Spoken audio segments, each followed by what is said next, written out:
Bonjour à tous et bienvenue pour un nouvel épisode de Third Strike, l'émission jeux vidéo et pop culture de l'équipe de Third Edition. Et l'équipe de Third Edition est entièrement autour de moi aujourd'hui et je commence par Nicolas Coursier comme d'habitude. Nico, comment vas-tu ? Ça va, salut Mehdi El Kanafi, ça nous change le lancement habituel. Ah ouais, là faut faire un tour un petit peu plus complet. À côté de toi, il y a Ludo. Et oui, bonjour à tous. Ça va bien aussi, je fais un petit tour classique, ça va. Ouais, ça va nickel. Très content d'être là avec vous à Toulouse. Oui, c'est vrai que tu viens tous les mois et demi à la rédac. Un peu plus que ça, quand même, tous les 3 mois, ouais. Ah ouais, on est dans la contestation, là, on est dans le débat, ça commence. À côté, il y a Ken qui est aux manettes. Et bonjour. Ça va bien ? Ça va tranquillement.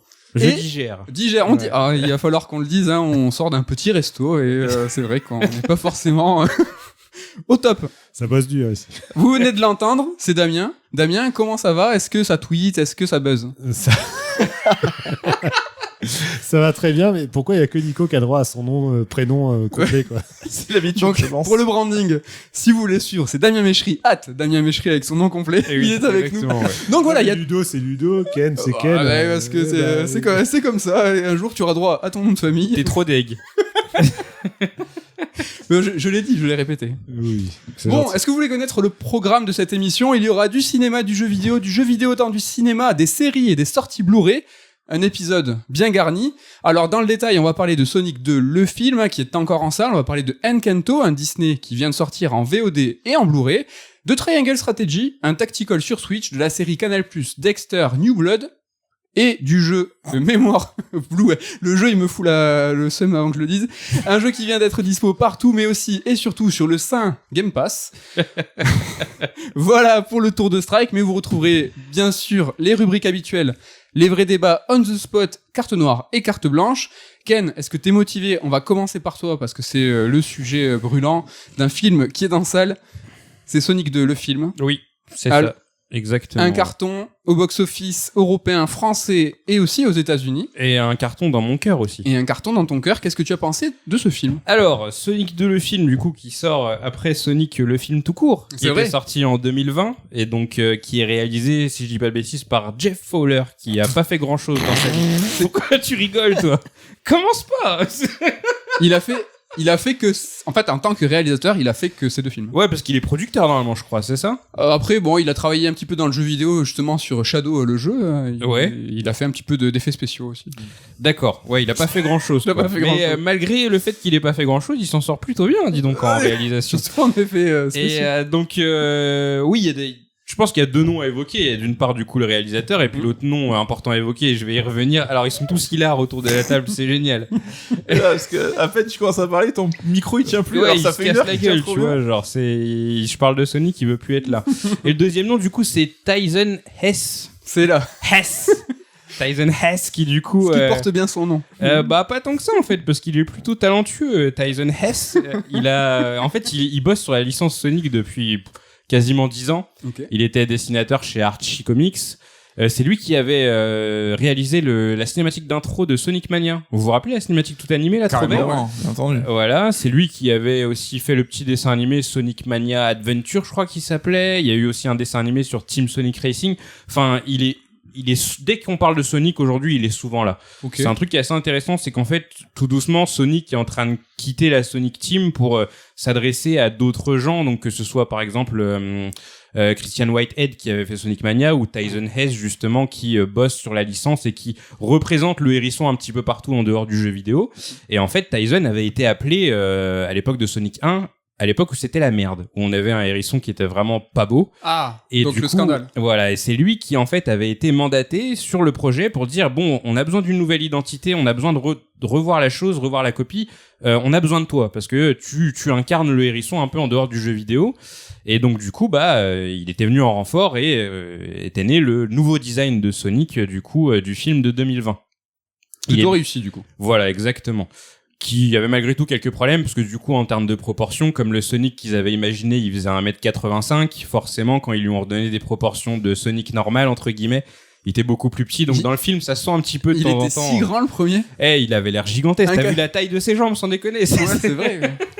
Un Sonic de 1m85, c'est ça effrayant, ouais, on parlait, quoi. Mais totalement. Ouais, mais dans la bande-annonce, on le voyait bien qu'il faisait 1m20, Non. pas plus, quoi. Non, franchement, il avait, enfin, 1m85, je grossis le trait, mais il était vraiment très grand, hein, sur la première version. Ils l'ont vraiment rétréci et ça Donc, se voit dans le 1. Il y a des problèmes au niveau du regard. Voilà, exactement. Les acteurs, du coup, réels, regardent un perso dans les yeux qui est beaucoup plus bas parce que, du coup, Tyson est passé par là. Donc, ça se sentait vraiment de le 1. Problème qu'on n'a plus dans le 2 puisque, du coup, ouais. Tyson était là dès le début, de la production du film. Et donc, c'est lui qui s'est occupé, du coup, de toute cette cohérence entre le jeu et le film, le design des personnages, etc. Et on peut le dire, dès le premier coup, il n'y a pas eu de problème à ce niveau-là. Mhm. Knuckles et Tails qui apparaissent dans Sonic 2 le film, ils ont des designs qui sont béton. Ouais. Alors, ça c'est vraiment du pinaillage, mais moi j'aimais beaucoup le design de Tails à la fin du 1, quand on le voyait dans la scène post-générique où il était un peu tout bouffi comme ça, c'est un petit peu dodu, tout fluffy. Encore Et là, plus mignon. Voilà, et là ils lui ont fait un design un petit peu plus Tails moderne en fait, parce que dans la fandom Sonic, il faut savoir qu'on différencie bien les persos classiques des persos modernes. Voilà, donc il y a deux teams, et on le voyait bien dans Sonic Génération où du coup t'avais le Tails classique de l'époque Mega Drive et le Tails moderne. Et là il a des traits plus d'un Tails moderne un petit peu sec comme ça. Et donc voilà, visuellement déjà, et c'est le premier truc sur lequel on attendait le film, c'est que pour tout ce qui est perso, en tout cas, il a pas mal de gueule. Je trouve que même Sonic, il a été légèrement redesigné, c'est un petit peu plus joli qu'auparavant. Et pour parler du film en lui-même, donc du coup, moi, je suis allé le voir le week-end de sa sortie. La salle était blindée d'enfants. C'était à quelle heure? C'était à... Petit 17h, un truc... C'était à 19h, je crois. Ah, ouais, des grands enfants, quand même. Ouais, attention. 19h. Ah, quoique, il y avait vraiment des petits Ah ouais dans la salle. Hein. Derrière moi, il y avait un gamin qui avait à tout péter 3 ans, qui était à fond dedans avec un t-shirt Sonic. Et c'est un truc qui m'a pas mal fait plaisir, mine de rien, c'est que Sonic existe depuis 30 ans. Et c'est évident pour Mario, en fait, que ça suit les générations parce que la Wii, la Switch, Mario Kart et tutti quanti. Mais c'est vrai que Sonic, c'est un petit peu plus compliqué parce que c'est Sonic, parce que les jeux ont pas le même succès, parce qu'on a tendance à se dire que le fandom Sonic c'est des grands enfants entre guillemets, c'est des gens qui ont grandi avec la licence et qui ont aujourd'hui à peu près mon âge. Et c'est vrai que de voir des gamins dans la salle, ça m'a quand même fait plaisir. Ouais. Mine de rien. Et donc le film se lance. Alors point important pour ce qui est de mon expérience, c'est que je suis allé le voir en 4DX. Je pense que c'est important que tu le précises. C'est important que En fait, ouais, donc j'avais jamais fait de film en 4DX de ma vie, et donc là j'ai tenté le coup. Donc pour vous expliquer rapidement, pour ceux qui sont pas familiers du truc, en fait, on essaye de te retranscrire l'expérience qui se déroule dans le film dans le réel. Donc t'as ton siège qui bouge dans tous les sens, un perso se prend un coup, ton siège il fait boing, il part un grand coup à gauche, enfin pas mal de turbulences.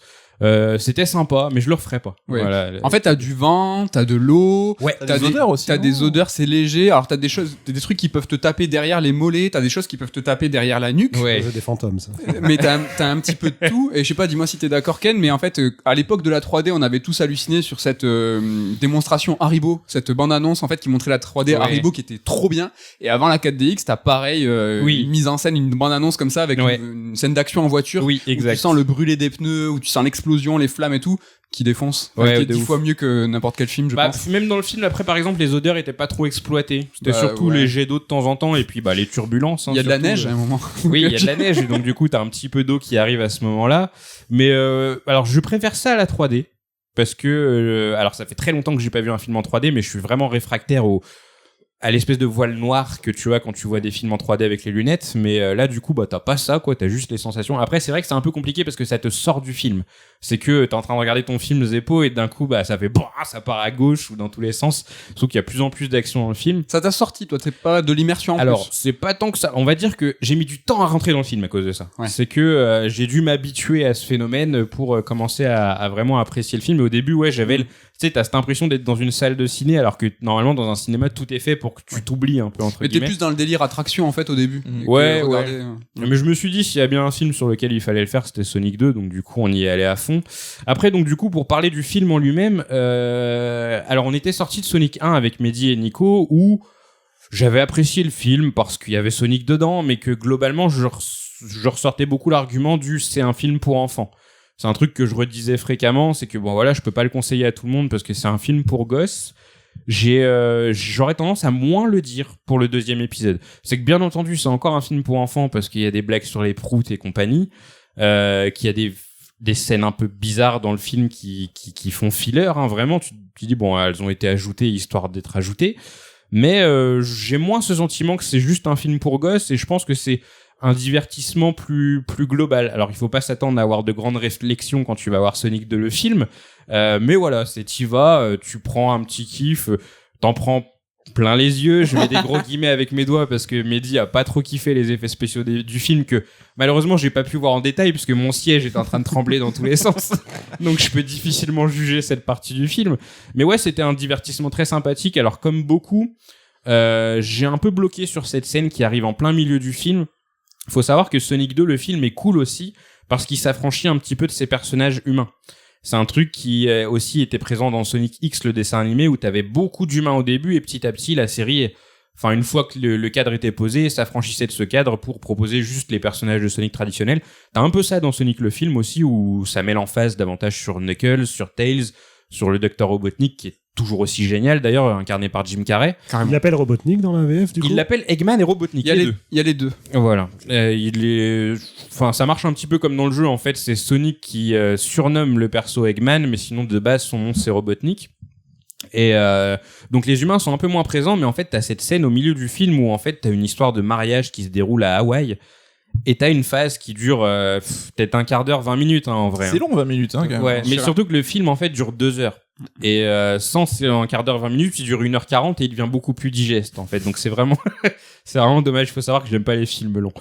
Et là donc ouais, t'as cette scène assez longue où t'as tous les persos humains qui sont mis en avant. Tu vois plus du tout Sonic, plus du tout Tails, etc. Et la scène est un peu chiante. Et même dans la salle, du coup, mon baromètre à moi, c'était les enfants qui étaient autour de moi. Ouais. Et ouais, c'était le moment où ils papillonnaient un peu, ils se levaient de leur siège et tout. Ils étaient plus trop dans le film, quoi.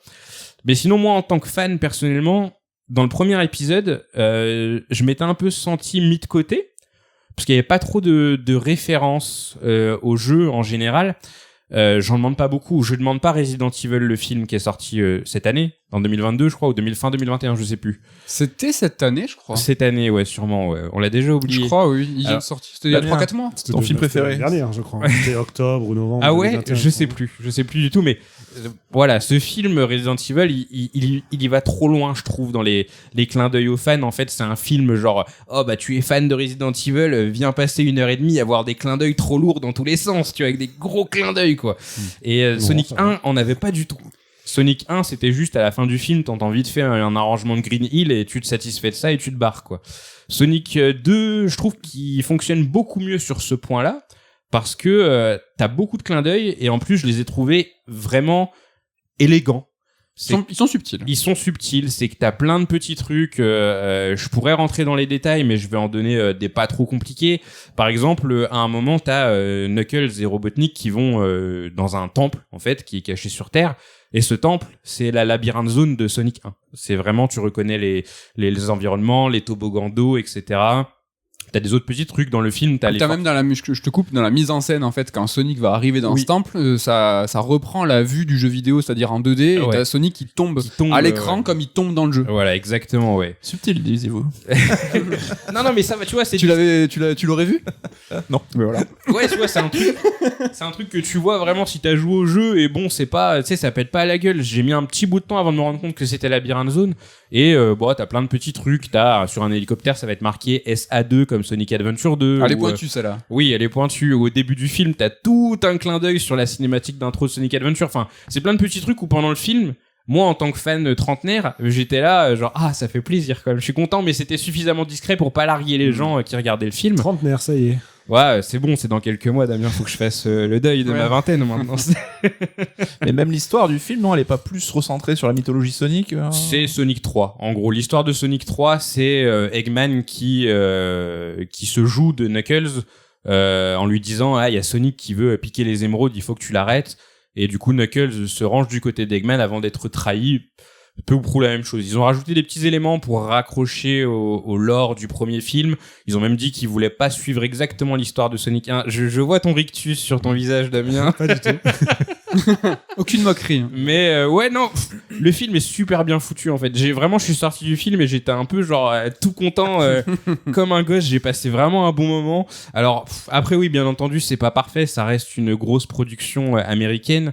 Après, ce que j'avais dit au début sur le fait que Sonic quitte lentement la Sonic Team. Je pense que c'est quelque chose de très important dans la licence parce que Sonic, historiquement, c'est une licence qui plaît plus aux Américains qu'aux Japonais. Les Japonais connaissent à peine Sonic. Genre, il y a pas longtemps encore, j'ai regardé un micro-trottoir avec des Japonais où genre on leur montrait Mario et Sonic et la majorité des Japonais ne connaissaient pas Sonic. Vraiment, genre ils se demandaient ouais qui c'est lui, je crois que c'est la mascotte du truc, enfin vraiment ils ne connaissaient pas le personnage. C'était un crève-cœur pour moi personnellement. Après, c'est quelque chose qui est assez fréquent. Metal Gear, Zelda, c'est des licences qui marchent plus en Occident qu'au Oui. Japon, mais là c'est fort quand même. Mais Les gens Sonic, qui connaissent c'est- pas Sonic. Sonic c'est vraiment fort et depuis le début en fait, enfin la Mega Drive est une console qui, enfin c'est le seul territoire, le territoire américain où la Mega Drive a mieux marché que la Super Nintendo. Et en fait historiquement c'est un peu compliqué Sonic parce que c'est des jeux qui ont une ADN qui est quand même vachement japonaise et en même temps c'est destiné à un public américain. Et je pense que c'est pour ça qu'on s'en sort pas trop avec cette licence au final, c'est parce qu'elle joue en permanence sur les deux tableaux, c'est qu'elle produit du contenu japonais mais qui ne plaît pas aux japonais et qui plaît plus aux américains, mais en même temps ils s'y retrouvent pas totalement.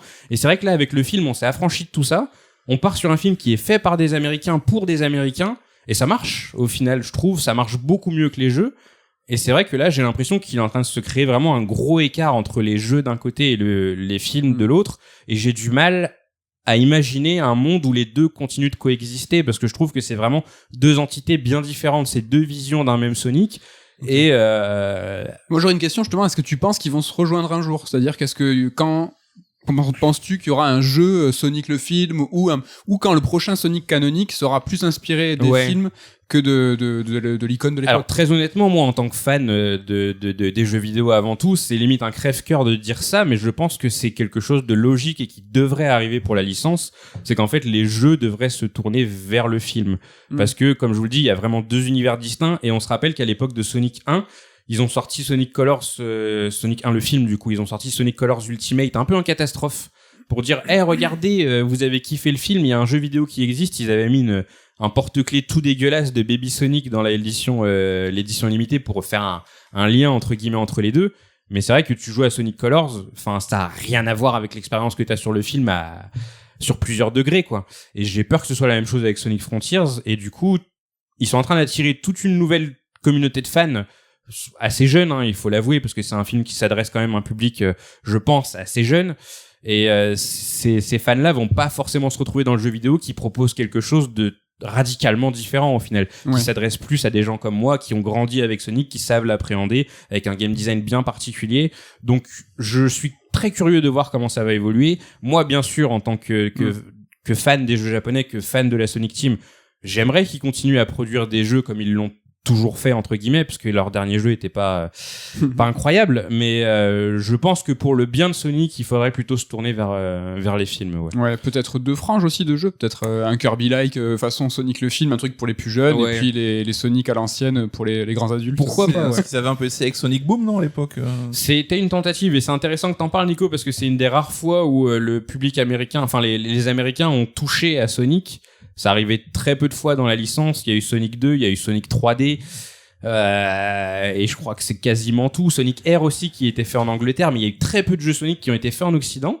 Et il y a eu Sonic Boom, et Sonic Boom ça a été un fiasco total. Et que ça soit les produits dérivés ou le jeu, il y a rien qui a marché. Ouais, alors le dessin animé, figure-toi, alors moi je l'ai pas maté, mais il a un gros succès d'estime. Il a un succès d'estime, Ouais, d'accord. c'est que du coup, je vois fréquemment des gens, même des fois me dire directement, essaye le dessin animé Sonic Boom parce qu'il est vraiment marrant, il est vraiment réussi.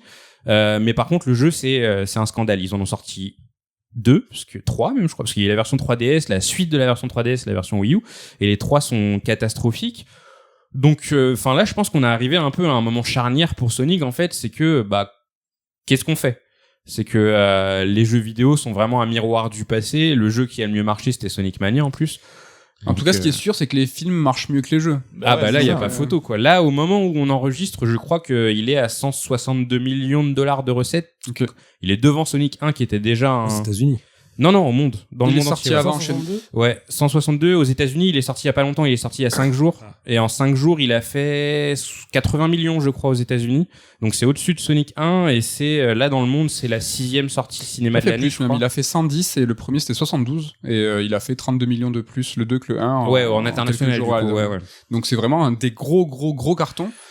Et moi, je trouve ça intéressant, c'est l'avenir des grandes licences de jeux vidéo, quels sont leurs devenirs. Tu vois, moi, j'ai Castlevania, la série que j'ai adorée, et puis j'appellerai de mes vœux, moi, que le prochain jeu Castlevania soit inspiré de la série. Ouais. Pourquoi pas pour, tu vois, allonger l'expérience. Sauf que la série Castlevania a pas si bien marché que ça, alors qu'elle est plutôt pas mal.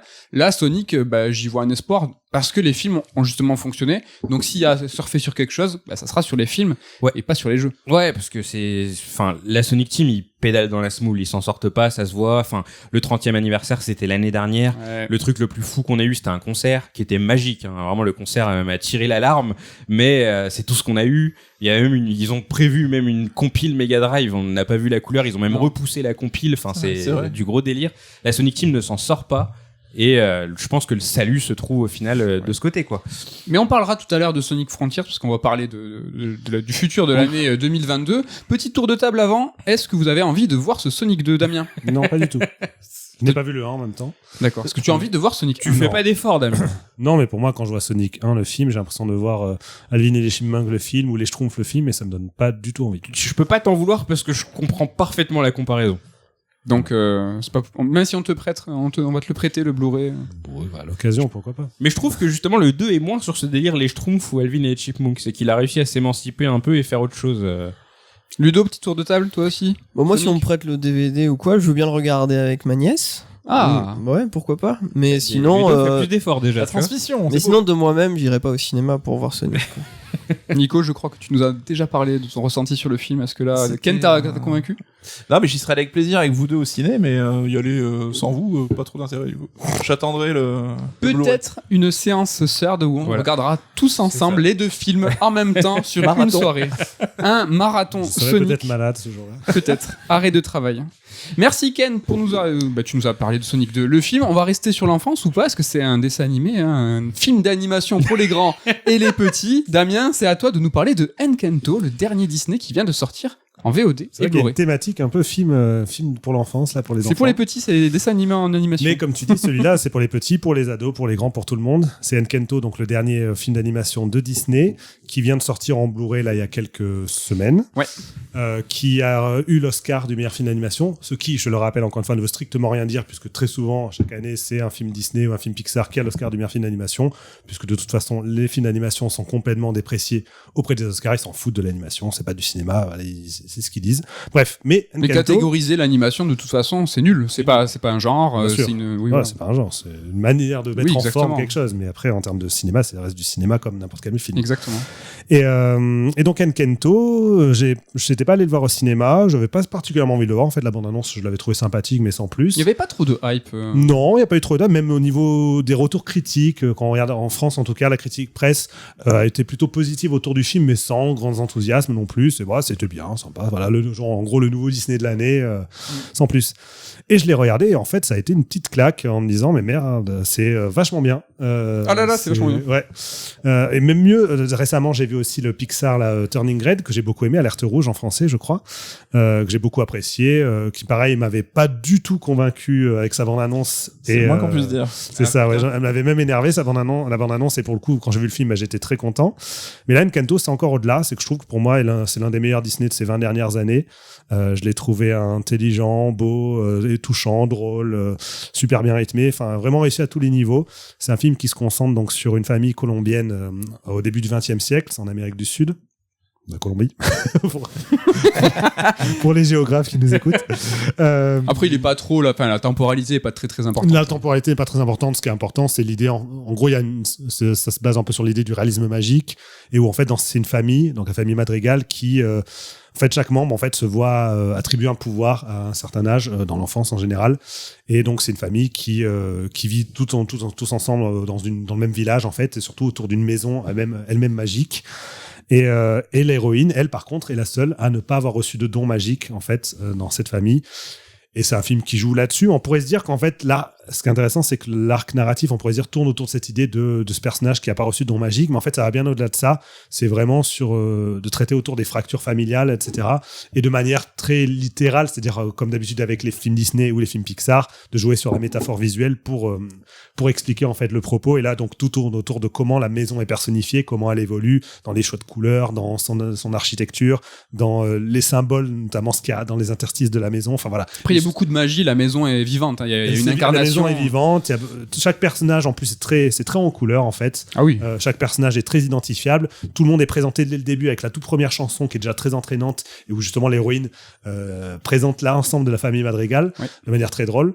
Et très vite, en fait, on s'attache à ces différentes personnalités et on voit très vite aussi que ces différentes personnalités sont pour la plupart des personnalités de façade. Et que justement chacun a... C'est même l'opposé, elles révèlent ce qu'elles ne sont pas, quoi. Voilà, c'est ça. Et chacun, en fait, finalement, est bien autre chose que ce qui est présenté auprès des gens en général et auprès même des membres de leur famille entre eux. Ils ont tous l'impression qu'ils se sont fermés dans des cases, alors qu'en fait, pas du tout. Et donc, tout le film tourne autour de ça. Et j'ai vraiment, vraiment beaucoup aimé, ne serait-ce que, voilà, au niveau de la bande originale, les chansons ont été écrites par Lin-Manuel Miranda, qui était déjà l'homme orchestre qui avait écrit les chansons de Vaiana, de l'excellent Vaiana. Donc là, il a adopté justement l'approche plus sud-américaine pour ses chansons, mais je trouve que, à la fois dans les chansons elles-mêmes, mais surtout dans leur mise en scène, on est vraiment dans le haut du panier de chez Disney. Je trouve qu'il y a une intelligence dans les chorégraphies, dans le rythme visuel, musical, dans les choix de couleurs, dans les effets et tout, qui, moi, ça m'a vraiment, ça m'a embarqué. Elles sont ultra efficaces. Lin-Manuel Miranda, c'est un spécialiste de Broadway, des comédies musicales, donc il a une efficacité dans les chants, dans les mélodies. Ça marche tout de suite, quoi. Les chansons, tu les as dans la tête, mais pendant 10 ans. Les chansons fonctionnent et surtout, elles sont toujours, mises en valeur par justement comment c'est mis en image. C'est-à-dire que ça pourrait être des chansons où tu as juste le personnage qui se déplace dans un décor et qui raconte sa chanson. Là, c'est tout le temps dynamique, tout le temps renouvelé, en fait, sur comment cette dynamique est construite autour de la musique. Et il y a une chanson, moi, qui m'a vraiment renversé. C'est laquelle? Je sais pas comment la dire sans spoiler, mais c'est celle où il y a des couleurs, plein de couleurs. Ah, avec en espagnol. Non, mais il y a une des sœurs qui est parfaite et en fait elle a un pouvoir particulier lié aux fleurs. Voilà. Mais ouais, c'est effectivement cette chanson là. Au début du film, en fait, elle présente chaque membre de la famille. T'as une des sœurs qui est très très forte, qui est aussi forte qu'Hercule. T'as la sœur qui est parfaite, qui fait tout parfaitement, et elle, son pouvoir, c'est mettre des roses partout. Et là, tu parles de la chanson. C'est la chanson liée à cette sœur là. Effectivement, moi j'ai trouvé ça renversant. Donc ça chante beaucoup. Alors c'est un Disney, ça chante. Oui, c'est vraiment énormément. Il y a beaucoup de chansons, surtout dans les 2 premiers tiers du film, un peu moins sur la fin, comme souvent avec les Disney, mais ça chante beaucoup. C'est vraiment une comédie musicale. C'est pour ça que je préfère les Pixar. Mais non, franchement, il est incroyable ce film. Je suis entièrement d'accord avec Damien. C'est du top de chez Disney. Ça fait des années, moi, que j'avais pas pris une claque aussi forte. Et j'attendais rien de Encanto, ce qui a vraiment, relevé la bouffe que j'ai mangée. Ouais, pareil, c'était vraiment la surprise, quoi. En fait, c'est vachement bien. Et plus ça avance, plus c'est bien. ouais, ça n'arrête pas. Disney est resté quand même sur une bonne série, là, depuis quelques années. Ah non, mais là, c'est du, si tu comparais à Pixar, c'est du Coco, quoi. C'est vraiment, Coco, moi, j'en entendais rien non plus. Il est arrivé, il a fait OK, c'est top 3. Là, c'est pareil. Encanto, c'est vraiment incroyable. C'est vraiment comme je disais, pour moi, l'un des meilleurs Disney de ces 20 dernières années, quoi. Je le mets au niveau moi, j'adore Réponse, par exemple. Je le mets carrément au niveau de Réponse. Mais il est étonnant, même dans sa narration, c'est-à-dire que c'est un Disney sans antagoniste. Il y a pas de méchants. C'était vraiment des valeurs familiales. Et intelligemment fait. Exactement. Vraiment, mais c'est rigolo parce qu'il a aussi quand même quelques acquaintances avec, justement, Alerte Rouge, qui centre aussi autour, quand on pense que le sujet départ du film, c'est le personnage central et son rapport à son don ou à sa famille, etc. Et en fait, finalement, ça tourne plutôt le sujet sur autre chose. Et c'est un peu pareil dans Encanto, et j'ai trouvé ça vraiment malin. Et puis dans Alerte Rouge non plus, t'as pas d'antagoniste. Non. Ouais. En fait, c'est après Alerte Rouge bien n'est pas un Disney. C'est aussi la différence, c'est que Pixar, ils sont sur des cadres en fait scénaristiques encore différents. Il y a rarement des vrais antagonistes en fait dans les Pixar, là où justement chez Disney c'est plus fréquent d'avoir un antagoniste bien marqué, même s'il y a un renversement. Dans Vaiana par exemple, l'antagoniste qui est présenté tout le long du film, il y a un gros renversement à la fin autour de sa nature. Donc là c'est un peu subtil. C'est un peu je croyais que tu parlais de mon jeu de mots, mais mais voilà, c'est un peu la même idée. Et je trouve ça bien fait parce que Disney, ils étaient un peu à la traîne vis-à-vis de Pixar là-dessus. Et on retrouve quand même aussi les codes Disney, notamment le côté comédie musicale qui est très prononcé, mais vraiment une superbe réussite, à tous les niveaux, quoi, esthétique, musical, narratif. C'est attachant, c'est drôle. Enfin, vraiment, je le conseille. Voilà, c'est à regarder en famille, à regarder en solo, comme vous voulez. Franchement, je vous garantis que ça devrait vous plaire. C'est une des rares bandes son que j'écoute hors film. Je me refais les chansons parce que et la VF est vraiment pas mal. Ah oui, moi je l'ai écouté. Intéressant ça, Mehdi, parce que moi j'avais lu beaucoup d'avis de gens qui disaient attention, ne surtout pas le regarder en version française parce qu'elle est largement moins bien. Ou je sais pas. Alors Je sais pas peut-être. ce qu'il y a trop gêné, mais en tout cas toi t'as l'air d'avoir. Moi j'ai peur, eu mais aucun c'est- problème avec la VF. Je la trouve très quali. Disney en général. Ouais. Après, non mais là c'est spécifiquement pour les chansons, comme elles sont dans un style justement sud-américain. Je sais pas si c'était au niveau des accents, au niveau de comment ils ont adapté le truc. Apparemment c'était. Non, les accents, ils roulent les R en français ou Ouais, en anglais ok, aussi. en anglais, roulait bien, Et je crois que le tube a même dépassé La Reine des Neiges et compagnie. hein, Sérieux en termes de- Ouais. En termes de notoriété, Oui, de oui, ça, vente, c'est et tout à fait, ouais. ouais. C'est le tube, c'est On ne parle pas de Bruno. C'est ça. C'est un personnage très connu dans Encanto qui s'appelle Bruno. Ouais. Il appelle Bruno et c'est très très connu. Même sur Twitter, tu parles de ça, tout le monde dit ah mais ouais cette chanson elle est trop bien. C'est vraiment vraiment ouf. Est-ce qu'il vous tente ce film? Grave. Je l'ai pas Grave. encore vu, mais je suis méga chaud. Damien a bien donné envie. Là. T'as bien donné, bien vendu. J'attends qu'il soit sur Disney+. Oh là, Ouais, c'est pas pour La tout de Reine des suite, Neiges 2 vient de sortir là. Moi, Ouais, moi, mais c'est j'attends pas toujours grave. Toy Story 4 sur Disney+. Il est où? Il est quand Je suis Bientôt, pas pressé. T'es pas pressé. Ouais, mais franchement, il est vraiment vraiment très très stylé. Donc les Sœurs Strike. Merci Damien De pour, Merci. Avec Damien. plaisir. Donc c'est du jeu vidéo, des films, de tout. Et donc Ludo, tu vas nous reparler d'un jeu vidéo dans ce Sœurs Strike, d'un titre sur Switch qui Oui. s'appelle Triangle Strategy. Oui, qui est sorti le 4 mars, je crois. Triangle Strategy, qui est un RPG japonais tactique, dans la veine de Tactics Ogre, FF Tactics, qui est donc développé, enfin co-développé par Square Enix et co-développé par Hardink. Hardink. Ouais. C'est ça. Et produit du coup par Asano. Alors je me rappelle pas son prénom. Comment il s'appelle Asano? Son prénom. Tomoya Asano. Le mec, Il dit qu'il connaît tous les strikes de tout le monde. Qui est connu donc pour avoir produit les petits RPG japonais de Square Enix de ces dernières années là, donc les Bravely Default, Octopath Traveler. Avant ça, il y avait quoi? Final Fantasy 4 Heroes Ouais, of c'est Light. Et le Il y a 4 aussi DS. les FF3 et FF4 sur DS. Voilà, donc du bon et du moins bon, on va dire. Il y a pas mal de tiédas dans ce qu'il fait, mais pour le coup, je trouve que Triangle Strategy c'est une belle réussite. Voilà. Donc pour ceux qui connaîtraient pas du tout le jeu, donc le contexte, encore une fois, c'est très proche de Tactics Ogre. C'est de la géopolitique, en gros, dans un monde plutôt médiéval. Donc en Il y a un gros, il y côté a fantastique dedans, parce que je l'ai pas encore commencé le jeu, mais est-ce qu'il y a un côté médiéval Parce fantastique? que les pouvoirs magiques, c'est fantastique pour toi. Oui. Petit peu. Il y en a un petit peu. Alors, Alors, du coup. il y a de la magie, mais Ouais. c'est vrai que toutes les intrigues elles se tournent surtout autour des humains. Ok. Voilà. Donc en fait, t'as 3 principaux royaumes, dont 2 qui ont la main mise sur une ressource en fait qui est très importante. Il y en a un c'est le fer et l'autre c'est le sel. C'est le sel, mon Et gars. c'est ça. Il y a max de sel et là ils sont là, vas-y, t'as trop de sel, toi. Et du coup, toutes les tensions en fait entre maisons, entre pays, en général tournent autour de ces ressources, de qui peut obtenir ces ressources, le commerce, etc. T'as une religion aussi. Et il y a une Ah, religion. En fait, il y a alors là, une. il fallait me le dire ça tout de suite. En je fait, il y a regarde ça. un des 3 royaumes, celui qui a la main mise sur le sel, c'est une théocratie. Voilà. Donc il y a une théocratie, il y a un royaume et il y a un duché. C'est le duché qui a le qui a le fer au nord. Et nous, du coup, on est le fils du seigneur d'une des familles les plus fortes du royaume central. Ok. Tu choisis Voilà. pas ton camp, c'est pas la Fire Emblem. T'as ton perso attribué. Dès le Alors début, t'as quoi. ton perso attribué. Mais après, pendant le jeu, donc c'est bien, je vais pouvoir comme ça enchaîner sur le fait que pendant le jeu, il va y avoir énormément de choix à faire. Donc tu vas avoir, en général, tu vas avoir 2 choix, mais au bout d'un moment, à partir de, je sais pas, des 3/4 du jeu, tu commences à avoir 3 choix carrément, qui vont t'amener vers des fins différentes. Et donc tu vas t'allier avec des pays différents, tu vas pas du tout avoir le même dénouement. Mehdi et moi, par exemple, on a eu un dénouement totalement opposé. Avec le même système que de loi neutre chaos qu'il y a dans Tactics Ogre par exemple, ou c'est encore différent? Là c'est du coup c'est moralité, pragmatisme et liberté. Voilà. Alors le truc c'est que quand tu réponds aux questions, tu sais pas vraiment si tu vas plutôt dans un sens ou dans l'autre. Par contre, il y a vraiment des moments dans le jeu où tu as des séquences de vote en fait, où le groupe de héros est confronté à un choix très important.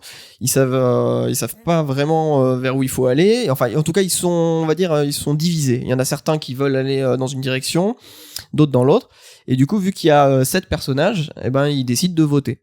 Et là, ce que tu peux faire, c'est avant le vote, tu peux essayer de les persuader qu'il vaut mieux faire comme toi t'as envie. Voilà. Donc en gros, tu vas aller voir pendant ces séquences, tu vas voir chaque personnage et chaque personnage te pose des questions. Et là, en général, tu as 3 réponses et tu dois leur donner une réponse et tu essaies de les convaincre que c'est cette voie-là qu'il faut prendre. Et en fait, une fois que tu as une fois que tu as parlé à tous les persos, bah tu enclenches la phase de vote et là bah toi-même, tu sais pas vraiment est-ce que tu as réussi à les convaincre ou pas. Et tu vas le voir durant le vote, quoi. Enfin, à la fin du vote, tu vas voir vers où il faut aller. Et si finalement les personnages ont choisi quelque chose de différent de ce que tu voulais, ben c'est tant pis pour toi. Il faut respecter le vote des personnages. On respecte la démocratie. Voilà. Bon alors bien sûr, si tu veux, tu peux recharger ta partie et puis dire ah ouais bon bah écoute cette fois je vais répondre différemment et je vais réussir à les convaincre. Bien sûr. Mais moi en général, alors ça m'est arrivé une fois de pas réussir à avoir ce que je voulais. Mais j'ai dit bah tant pis, je continue comme ouais, j'ai fait du RP. Après c'est sur ce genre d'histoire et tout, c'est intéressant d'avoir justement ces différentes optiques dans les choix. C'est compliqué à mettre en place d'un point de vue écriture. Qu'est-ce que ça donne justement niveau écriture parce que c'est là où on attend ce genre de jeu justement. Ouais, bah moi j'ai trouvé ça super cohérent, super bien foutu. Il y a jamais eu de moment où je me suis dit ah ouais non là ils ont un peu trop tiré sur le truc. Ouais non c'est moi toute l'histoire que j'ai eue, en fait, elle se tient de A à Z. Alors, il y a énormément de textes, donc c'est ce qui a pas trop plu à Mehdi. Il y a beaucoup de textes, mais... Plus que dans les références comme Tactics Ogre. Ouais, il y en a plus que dans Tactics Ogre et FF Tactics. Mais moi, ça m'a pas dérangé, parce que ça apporte, en fait, énormément de lore, énormément de background, de contexte à tout ce qui est en train de se passer. Et tout est cohérent, quoi. Il n'y a pas de... Voilà. Donc ça contribue à créer un monde tangible auquel tu crois, quoi, crédible. Enfin, très bien écrit, très subtil. Il y a vraiment des beaux embranchements en fonction de vers quoi tu vas choisir, quel choix, quelle obédience, qu'est-ce que tu vas allouer. C'est vraiment hyper subtil. Ouais. Et en fait, dans ta première partie, tu vas pas voir d'indices sur tes choix. Tu vas arriver à la fin du jeu en suivant tel personnage et te dire ah mais en fait moi j'ai plutôt basculé vers là ou par là.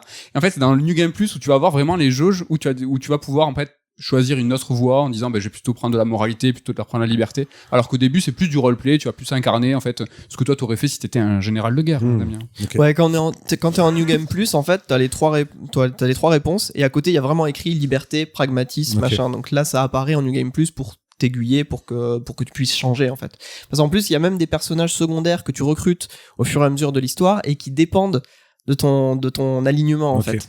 Donc si t'as pas assez en pragmatisme, par exemple, il y a des personnages tu les débloques pas. Moi il y a des personnages que j'ai pas eu, que Mehdi a eu, et inversement il y a des personnages que j'ai eu. Ils sont quand même vraiment embêtés du coup à construire tout ça, c'est pas artificiel. Ouais, c'est vachement bien. Il y a les combats, qu'est-ce que t'en as pensé? Attends, juste pour finir sur l'histoire, les personnages. Moi j'ai trouvé les personnages super attachants globalement, très bien écrits et vraiment attachants. Et au début je me suis dit bon ça va être peut-être le point faible un petit peu du jeu, des personnages un petit peu trop plats ou quoi. Et au fur et à mesure, ils rajoutent des scènes qui apportent des subtilités et tout, et j'ai trouvé ça bien. Même des flashbacks, pas mal de flashbacks sur les personnages pour revenir, même des personnages secondaires pour revenir sur leur enfance. Il y a pas assez de texte, du coup des fois il y a des flashbacks, des fois il y a des quêtes annexes où en fait t'es dans le clan des salés toi. On sait qui a écrit le jeu. Figure-toi. Le scénario, j'ai pas regardé, non j'ai pas regardé. Je crois pas, c'est la personne qui a écrit le jeu. Je crois pas que ce soit quelqu'un qui. Non, je connais pas. Je sais pas qui c'est. Les combats, moi j'ai beaucoup aimé les combats. Je trouvais ça très bien. Alors le truc c'est que ça fait longtemps que j'ai pas fait Tactics Ogre et FF Tactics, donc j'ai du mal à comparer là comme ça. Alors c'est pas un jeu à système, tu vas pas diguer pendant 10 ans dans les menus, chaque personnage a une classe, chaque classe a 3 évolutions, chaque classe a une arme, l'arme tu l'as fait évoluer, basta. Y a pas, tu vas pas commencer à faire à se dire ce perso je vais le basculer dans telle classe. Non, en fait c'est très simple, très carré. Ça c'est un truc que j'ai aimé en fait, le fait que chaque personnage a vraiment son job et qu'il y a personne qui peut faire comme lui.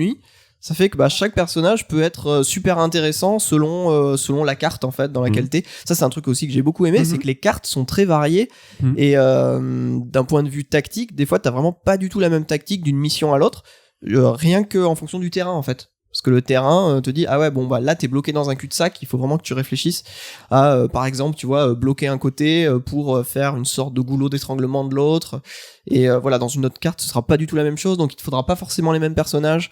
Ça, j'ai trouvé ça très intéressant. Donc au final, bonne pioche, Triangle Strategy ne t'a pas déçu? Non, pas du tout. Donc la musique aussi, la musique, moi je l'ai trouvé bien. Il y a quelques morceaux, une poignée de morceaux que j'ai trouvé exceptionnels, vraiment exceptionnels. Mais globalement, je l'ai trouvé bien. Et surtout, le son, quoi. Le son est excellent. Le son des cordes, par exemple, est excellent parce que tout a été enregistré avec un véritable orchestre symphonique et ça s'entend vraiment. Ok. Je crois que tu as convaincu déjà pas mal de monde. Il y a des gens qui voulaient s'y mettre à Triangle. Moi, j'ai déjà dit, ça sera certainement mon jeu de l'été. En plus, il fait 30-35 heures, tu disais, donc... Alors, moi, j'ai traîné, je suis arrivé à 40 à la fin. Moi, je pense que tu as laissé ta console allumée. Parce que je sais pas comment tu peux faire. Non, il y a des moments, je suis resté longtemps dans les menus, là, dans le campement et tout, à regarder vraiment qu'est-ce que je voulais monter dans les armes et tout. Bah, C'est après, toi le speedrunner. moi je suis là. Hein. Non, je sais pas. Moi, je l'ai Non, mais fait c'est en moins de possible. 35. Ouais. C'est possible qu'à un moment donné, j'ai laissé la console tourner. Damien, peut-être en 22 heures. 22 On verra. minutes. 22 Donc, minutes. Damien, c'est l'un de tes prochains jeux. C'est mon prochain jeu. C'est je ton pense. prochain Ouais. jeu. Mhm. Et toi, Ken? Non, Ah oui, c'est et pas- sinon, non. moi personnellement, j'ai trouvé qu'il y avait quand même une influence Game of Thrones assez présente. Et oui, Voilà. parce que tu t'as vu comment il s'appelait le héros principal. De Wolfort. voilà. Et quand même, cette maison, la maison du héros, elle ressemble quand même pas mal à la maison Stark, je trouve. Hein. L'honneur, tout ça. Bon, Wolf, c'est pas déconnant, dans leur nom de ça, famille. bien Après, c'était un peu le cas de la maison de Ramza aussi dans FF Tactics. Ramza Beowulf. Wolf. Ah. Ouais. Ah, Il y a un truc. Je Wow. crois, je Ouais, crois qu'il y a un bien truc. peut-être. Mais là, ça y fait vraiment penser, je trouve, à Game of Thrones. Carrément. Bah écoute, merci beaucoup Ludo pour nous en parler de Triangle Strategy. On bascule du jeu vidéo à la série télé Canal+. Oh là là, Les merde. nantis abonnés à Canal+. Qu'est-ce que tu... Nico, tu vas nous parler de Dexter Duplass. Et ça existe encore, Canal+. Alors, Ah non, mais c'est pire. Oh là là. Il y a pire que le J'allais DD. faire une vanne pour démarrer, genre je vous parle d'une série Dexter sur Canal, c'est les années 2000 quoi, Ouais. on revient en arrière. Donc oui, la série Dexter, alors qui avait été diffusée à l'époque en 2006, Ouah, c'est chaud. ça remonte, donc c'était un peu à cette époque un second âge d'or des séries, je sais pas si vous l'avez vu Dexter. Attends, c'est quoi le premier? C'était MacGyver et Magnum. C'était Charme. Le premier âge d'or, c'était Je quoi? laisserai ça aux spécialistes. D'accord. Et du coup, à l'époque, j'avais grave kiffé la série, donc ça mettait en scène un tueur en série, donc Dexter, qui avait ce qu'il appelle le Dark Passenger en lui, une sorte d'entité une entité, c'est qu'il a un besoin viscéral de tuer des gens en fait. Il était fou, quoi. Et il bossait avec la police donc de Miami, la police scientifique, et il analysait les scènes de crime avec le sang. Et son job, c'était d'étudier un peu le sang parce qu'il est passionné par le sang. Genre l'angle. Pour restituer, voilà, la scène de crime, comment ça s'est passé et tout. C'est un vrai métier, ça? On sait, ou c'est une connerie? Je pense que oui. Je suis pas sûr tous les. Si, genre la façon dont le sang il a été. Ouais. Ouais, si, de Et tu sais, ils mettent des petits des fils et tout. Ouais, pour- ouais, je le pense sang qu'il il faut part du budget pour avoir un mec comme ça, mais Ok. ça doit exister. Ok, ok. Non, ça existe totalement. Je confirme. Voilà. Je suis expert sang. Oui. Et du coup, il se planquait un peu dans ce job de flic et la nuit, il s'attaquait aux méchants qui n'étaient pas condamnés par la justice pour faire un peu justice lui-même parce que Batman. Quoi. c'était la manière de contrôler voilà son avidité pour la mort et tout. Ben, c'était sa façon de contrôler ça. Alors la série avait eu 4 premières saisons qui étaient vachement bien et 4 après, donc après le départ du showrunner qui était vraiment nul, vraiment décevante et qui avait terminé sur une saison 8 un peu le syndrome série télé, donc la saison qui finit ça déçoit tout le monde est deg et tout le monde dit bah voilà série de merde, vous m'avez volé le temps de ma vie donc vraiment, mais pour le coup la fin était vraiment pas cool. Et donc bah le temps a passé et puis les gens voilà ont rangé le sel un peu, ont avancé et là il a été décidé de offrir une nouvelle saison à la série Gros Donc, risque quand même. avec le showrunner originel. Ah. Et donc ça serait voilà, ça s'appelle Dexter New Blood et ça c'est sorti il y a quelques temps, donc c'était diffusé sur Canal. Ok. Et c'était vraiment cool en fait. Au-delà du côté nostalgique que j'ai pris plaisir à retrouver le personnage et retrouver ce qui me plaisait dans la saison, hein, dans les premières saisons, parce que c'est le showrunner de base qui est revenu pour faire cette saison supplémentaire. Bah ils ont quand même fait quelque chose de très bien pensé. Tu retrouves vraiment le perso et ce qui faisait sa force. Hein. Il a toujours ce côté un peu caustique, un peu ironique, alors que c'est un tueur en série, mais quand il est là à faire des vannes et tout quoi. Et ils ont pas cherché à faire trop de fanservice. C'est vrai que la première série, ça se passait à Miami, t'avais cette ambiance, les couleurs, Ouais, la ensoleillé. photographie ensoleillée et tout. NCIS, quoi. Là, ça se passe Ouais. au nord de New York, presque à la frontière du Canada, dans un truc, il y a de la neige partout. Ça te plairait, toi, ça? Fait froid. Il fait froid, il est dans un petit village, en fait, il se planque depuis la fin de la saison 8. Ah, c'était ma question. Est-ce Et que voilà, donc il était un peu, il faisait le profile, quoi. Et donc, il essayait de contrôler ses pulsions meurtrières, en fait. Ok. Et là, On change bon, des écureuils. non, même pas. D'accord. Il se contrôlait de A à Z. Et alors là, je spoil juste le premier épisode, mais ça donne la direction de la série. On te pardonne. En fait, il retrouve son fils qu'il avait abandonné derrière lui à la fin de la saison 8 parce qu'il voulait pas que son fils suive ses traces. Et là, le fils, après 10 ans, retrouve sa trace, en fait. Et la saison, ça va être un peu l'enjeu. Comment est-ce qu'il peut devenir un père, un bon père ou pas? C'est God of War. Exactement. Sauf qu'il tue des du God of War aussi, il tue des gens. Et du coup, voilà, ça va être comment va-t-il évoluer vis-à-vis de son fils? Est-ce que déjà le fils a ce genre de penchant aussi ou pas? Et ce qui est bien, c'est que ça connecte pas mal en fait. C'est pas juste une saison bonus qui sort de nulle part, ça connecte vraiment avec l'évolution du perso, ce qu'on appréciait, ce qu'on attendait peut-être quelque part aussi. Et ça donne un peu une manière de boucler la boucle, tout en renouvelant vraiment le casting. Enfin, les persos secondaires, c'est complètement des nouveaux, le cadre est nouveau, donc j'ai été agréablement surpris en fait. Quoi. Il est plus tout ce qui avait été développé dans les 4 saisons qui n'étaient pas par le showrunner, ça a quand même été pris en compte ou... C'est pris en compte, mais après, bon, c'était pas forcément des trucs intéressants, mais si, tout est canon en fait, c'est vraiment la suite de la saison 8, quoi. D'accord. Il est plus du tout dans la police. Non, là, il se planque dans un petit bled, il vend des armes, des couteaux de pêche et tout, c'est vraiment, c'est le petit bled de 2000 habitants où tout le monde se Et connaît. ça va, la saison, il se passe des trucs, c'est un mec tout seul qui se planque. Non, ils arrivent quand même à créer de l'enjeu et il y a plusieurs... Il est poursuivi, du coup, pendant la première Alors, je veux pas trop en dire parce D'accord. que c'est cool de voir comment ça évolue, mais il y a vraiment... tu retrouves un peu la tension spécifique des premières saisons où à Ok. chaque fois, il était à 2 doigts de se faire prendre et tout. Saison 2 de prévu déjà. Je ne crois pas, je ne sais pas. Je pense qu'ils ont Et fait ça plus pour, tu vois, conclure un peu, pour effacer un peu la conclusion précédente qui était Donc vraiment ça se laissée. conclut à la fin de la Ah, saison, ouais. tu veux dire. Chaque saison avait des conclusions de toute façon dans Dexter. Hein. D'accord, C'était je m'en toujours rappelle une plus. saison qui avait une sorte d'anthologie. Genre, potentiellement, c'est un point final à la série, ça poserait pas de problème. Carrément, ouais. Et donc c'était super cool et intéressant. Donc Chaque saison de Dexter est un point de finale potentiel. ça se suivait, mais c'était toujours une histoire d'un tueur en série que Ah, Dexter oui. allait pourchasser. Oui, ok, et c'était ouais. l'histoire de la saison en fait. Ok, quoi. oui. D'accord. Comme Desperate Housewives. Ouais, exactement. Monsieur est connaisseur. Donc, tu recommandes. Ouais, c'est 10 épisodes. Bon, c'est des épisodes de 50 minutes à l'ancienne. C'est donc, mort. Ça ne plaira pas à tout le monde. Et si on n'a pas vu la. C'est nul comme question et je suis obligé de la poser. Si j'ai pas vu Dexter la première saison. Alors, la première série. Je pense qu'il y a peu d'intérêt pour le coup. Parce que là, moi, j'ai le côté nostalgique et j'ai vraiment pris du plaisir, mais on n'est pas non plus dans une grande série. Hein, c'est pas Better Call Saul, c'est pas Les Sopranos. Hein. Ça reste une écriture de série Ouais. grand public. Je dis pas ça de manière péjorative, mais tu vois, il y a quelques ficelles, il y a quelques coïncidences un peu pratiques. Donc, je pense que sans la nostalgie de l'époque, en fait, elle a pas trop d'intérêt, quoi. Mais ça a toujours beaucoup d'enjeux. Il y a ces séries qui font leur grand comeback, Les Sopranos, Breaking Bad avec le film sur Netflix. Et là, sur cette série-là, c'est plutôt gagné. Le retour, il est convaincant. De ceux que j'ai vus, en tout cas, de ces séries qui revenaient, c'est certainement, je pense, peut-être la plus réussie. Ok. Parce que tu sais, on a vu Heroes, on a vu Prison Break, et à chaque fois ça marchait pas des masses, Heroes, en fait. ça est revenu. Il y avait eu une nouvelle C'est série vrai Heroes, ouais. Du coup, Putain. Annulée au bout d'une saison, il y avait quasiment aucun des persos qui Est-ce- revenait. Ok. Est-ce qu'autour de la table, vous avez vu Dexter, la Non. première série? Oui. Ouais. Non. Est-ce que ça te chauffe, Ken? Oui, t'avais tout vu, hein. J'ai tout vu, même les trucs bizarres de la fin. tout. Ouais, donc toi aussi, je trouvais la fin pas terrible. Ouais, quoi. ça partait trop en sucette et en plus la fin était nulle. Ouais. On est d'accord. Mais ça devrait te plaire, du coup, la nouvelle saison. Ouais, je pense, ouais. Franchement. Est-ce que tu as Canal? Non, mais en fois, après. Ouais, Il non, connaît mais les gens.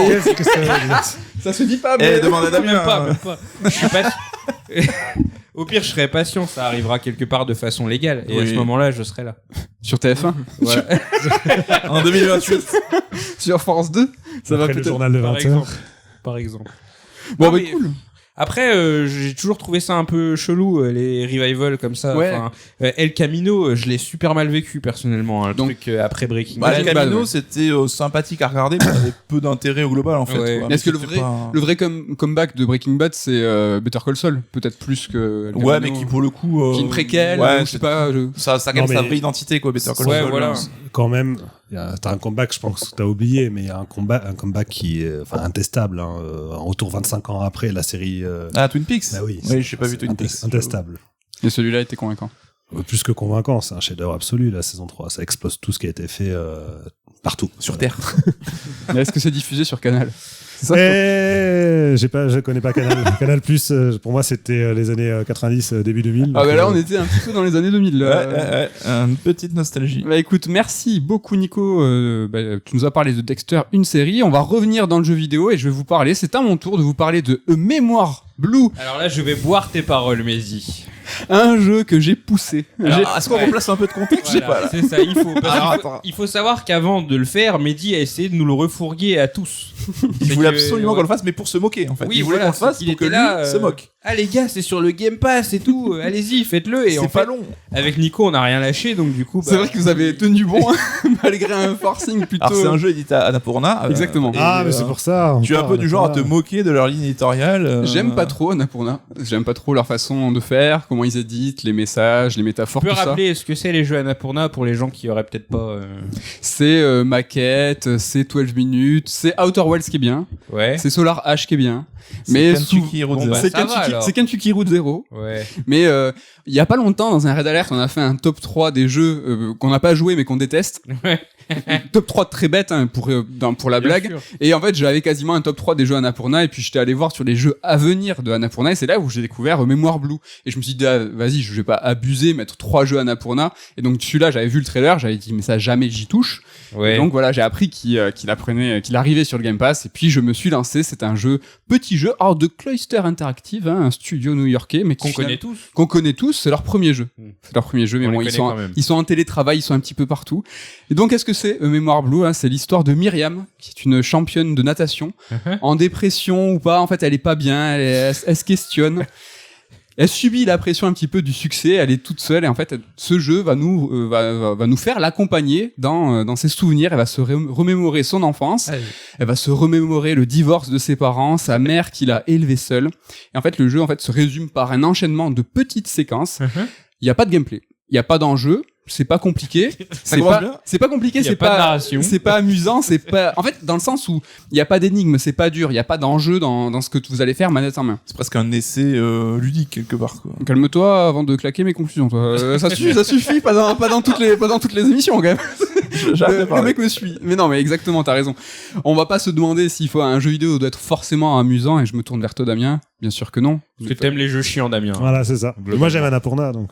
Mais, figure-toi que je me suis peut-être fait piéger à mon propre jeu. J'étais parti pour le défoncer, hein, bien en tête, parce que voilà, j'apprécie pas spécialement Annapurna. Il y a pas de gameplay dans le sens, il y a pas de difficulté, mais il y a du gameplay dans la narration, finalement. On interagit pour faire avancer l'histoire. C'est un récit interactif. Et interactif, il faut vraiment faire des choses à la manette. C'est plus interactif qu'un visual novel. Mais bon, c'est un genre, visual novel, hein, je vais pas... Mais bon, tu fais plus que appuyer pour faire défiler du texte. C'est très limité, c'est très léger, mais il y a un enchaînement de petites séquences comme ça. L'écriture, elle est pas ouf, hein. C'est des métaphores assez grossières, un petit peu Annapurna style. T'as 2 directions artistiques, une façon dessin animé qui va te révéler le passé de l'héroïne et une façon un peu 3D qui est l'héroïne contemporaine. C'était pas ultra élégant, moi c'est une des raisons qui m'ont pas donné envie vraiment de me lancer dans le jeu, c'est que visuellement je trouve pas ça super intéressant, quoi. Donc visuellement c'est pas intéressant, l'histoire elle est à chier et il y a pas de jeu, donc on va où? Alors en fait c'est pas ça, c'est que la métaphore est grossière, le gameplay est limité, mais ça reste interactif dans son récit.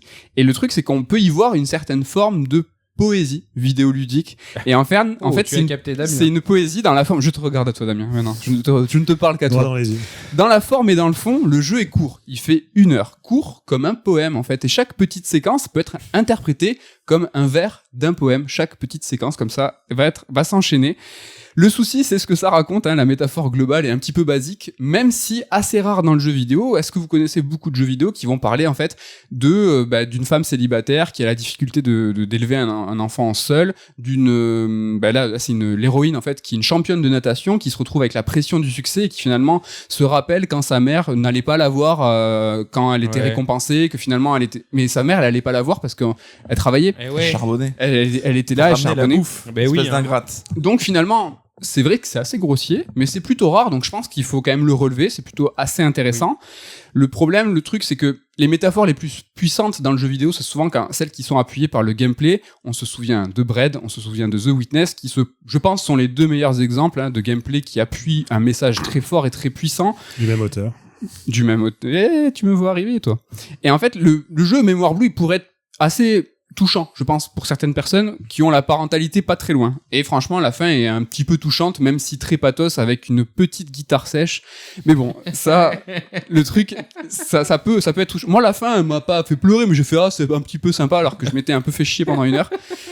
Mais ce qui m'embête, moi, c'est que le gameplay, il est aucunement signifiant, il sert à rien, il souligne rien, il est là que pour faire avancer le récit de façon mécanique, et c'est ça qui est un petit peu problématique.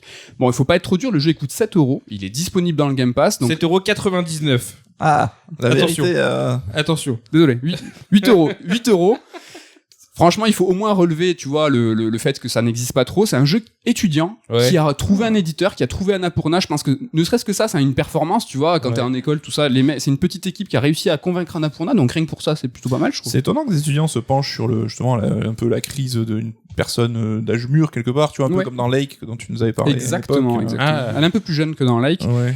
Et dans les remerciements, quand tu finis le jeu au bout de 56 minutes, que voit-on dans les remerciements spéciaux? Quelqu'un qui est exécutif producteur, Jonathan Blow. Sam Barlow. Donc voilà, tout à l'heure je parlais de Braid's Witness, c'est 2 écoles différentes, mais là Sam Barlow c'est Damien, quelqu'un qui te parle, hein, qui a fait des jeux très, comment on dit déjà, filmés là, FMV. Donc là ça n'a rien à voir, et là en fait il est même exécutif producteur. Alors voilà, on en parlait il y a pas longtemps, en Occident ça veut dire quelque chose de très précis, alors qu'au Japon le producteur il est très signifiant. Là il est dans les remerciements spéciaux, alors que l'exécutif producteur normalement il est quand même assez haut. Là il est vraiment, faut le diguer, faut regarder les crédits, tu fais ah ouais, Sam Barlow. Il a dû donner son avis et des conseils. Il a répondu à un mail. Ouais, alors je sais pas trop en quoi il a appuyé, j'ai regardé le Twitter de Sam Barlow ces 10 derniers jours, il a pas parlé du jeu. Non, il a pas parlé du jeu, mais bon, voilà, peut-être qu'il appuie la démarche, peut-être qu'il appuie le truc. Le truc c'est que voilà, ce concept de poème vidéoludique, Sam Barlow, on rappelle qu'il a déjà eu, il a été affilié avec Annapurna, c'était eux qui avaient édité Telling Lies. Telling Lies, ouais. Donc ouais, il y a peut-être quelque chose là-dessus. J'ai pas su, j'ai cherché, je sais pas en quoi. C'était le référent dans les facs quand tu fais des projets un peu comme ça, t'as peut-être des référents extérieurs. Je sais bien comment on brode autour de ce qu'on ne sait pas. Non, en fait, sympa. Le truc c'est que voilà, ça dure qu'une heure. Le principe de poème vidéoludique, au moins ça se tient pendant une heure. C'est cette proposition, et des poèmes vidéoludiques, moi j'en connais pas beaucoup. Je me rappelle d'un jeu qui s'appelle le Linger in Shadow. C'était sur PS3, un jeu du lancement qui était uniquement des matchs. Je sais pas si vous en souvenez. C'était spé de ouf. C'était voilà une expérience interactive, hein, où y a des choses qui se passaient devant tes yeux, et en fait il fallait bouger les sticks, t'avais la 6-axis, fallait faire des trucs comme ça, et en fait ça se déroulait devant toi. C'était un peu inspiré d'Ueda très vaguement, et voilà, c'était une expérience très très arty mais très ramassée. Moi c'est pas trop ma cam, mais là c'était une heure. Bon, moi c'est le côté pathos là qui m'inquiète un peu, le côté un peu tire-larme, où tu sais déjà où ils vont avant même que le jeu a commencé. Ah non, mais tu les vois arriver à la minute 1 du jeu, tu la vois arriver. La fin, je l'ai pas trouvé. La fin m'a un peu touché parce que voilà, ça parle. Mais parce qu'il y a des câlins, parce que c'est des enfants, ça peut toucher. Après, voilà, si ça c'est assez éloigné de vous, vous allez vous. Ça sent le Gauthier de Damien tout ça. Ouais. Je pense que tu seras aussi sévère que moi sur le côté, tu vois. Le gameplay ne sert absolument à rien, ça n'appuie rien et c'est dommage. Mais bon, ça reste un petit jeu étudiant. Moi, donc je suis quand même intrigué. Damien, il s'en fout du gameplay généralement. Voilà, c'est ça. Donc si jamais, je sais pas si ça vous a donné spécialement envie, mais bon. J'ai envie de dire une heure, ça se tente, hein, mais bon. Une heure. Il y a des chances. Parce que t'as le Game Pass. Oui. Pour les gens qui n'ont pas le Game Pass, c'est 8 balles. Et ces petits étudiants qui ont convaincu Annapurna quand même. Eh ben bravo à eux. Bien joué. Félicitations. Mais Annapurna, juste pour revenir sur quand même quelques secondes, au-delà des jeux que tu as cités au début et dont Outer Wilds, aussi auquel j'ai rajouté Telling Lies, Annapurna c'était aussi Gorogoa, c'était What Remains of Edith Finch, enfin ça a été des chefs-d'œuvre incroyables. Après t'as le droit de pas les aimer. Voilà. On va finir sur cette petite pique gratuite. On a fait du jeu vidéo, on a fait des séries, on a fait du cinéma. C'est terminé pour le tour de Strike, c'est l'heure des vrais débats.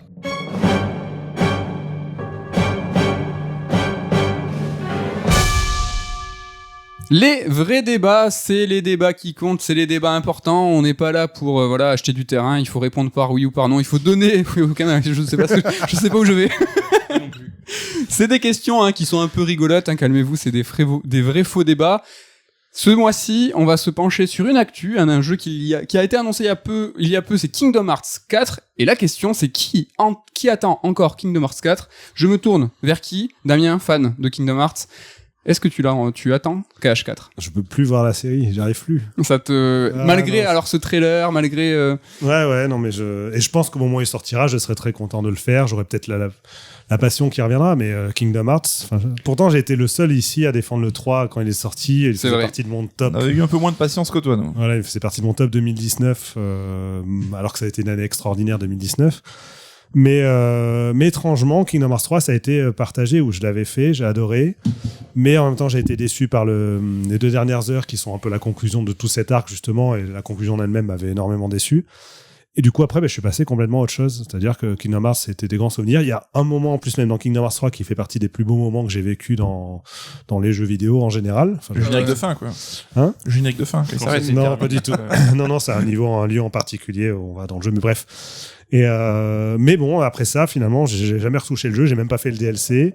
J'ai suivi de très loin ce qui s'est fait au niveau des jeux mobiles, etc. Et je peux plus me voir cette série en peinture, en fait. C'est tout ce qui a été, toutes les couches qui ont été rajoutées depuis des années, toutes ces couches. Ça, pour moi, ça a été un trop plein depuis, voilà. Je peux plus voir la série, donc du coup j'en ai marre, j'avais envie qu'elle s'arrête, qu'elle revienne à quelque chose de plus simple, qu'elle revienne à quelque chose de... Imagine un niveau évident. Encanto dans Kingdom Hearts 4. Mais je pense que...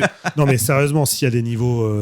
bon, on a eu réponse, mais s'il y a des niveaux Vaiana, Encanto et tout, mais je vais être à fond, je vais adorer. Comme Kingdom Hearts 3, ça va être un vrai plaisir, je vais être comme un gosse devant, je vais...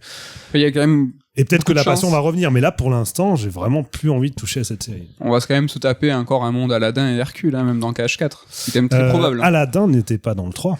Oh, belle Mais nouveauté. Hercule y était, effectivement. Après, Hercule y était, mais pour une fois, c'était un vrai niveau. Enfin, dans le 2, on avait vite fait les enfers et tout, mais ça restait à chaque fois le La Colisée, là. Insupportable. Là, au moins, on avait un vrai niveau dans le 3 et qui était sympa et tout. Bon, j'avais bien aimé. Après, pour défendre un poil la série, ce que je me surprends moi-même, c'est que le 3, c'était une conclusion d'une grande histoire et qui arrivait beaucoup trop tard. Et quand on lit nos bouquins FF et tout, on comprend qu'il y a des circonstances atténuantes. C'est peut-être que tu FF fais, mon ou gars, Kingdom genre, Hearts. mais qu'est-ce que t'es en train de dire?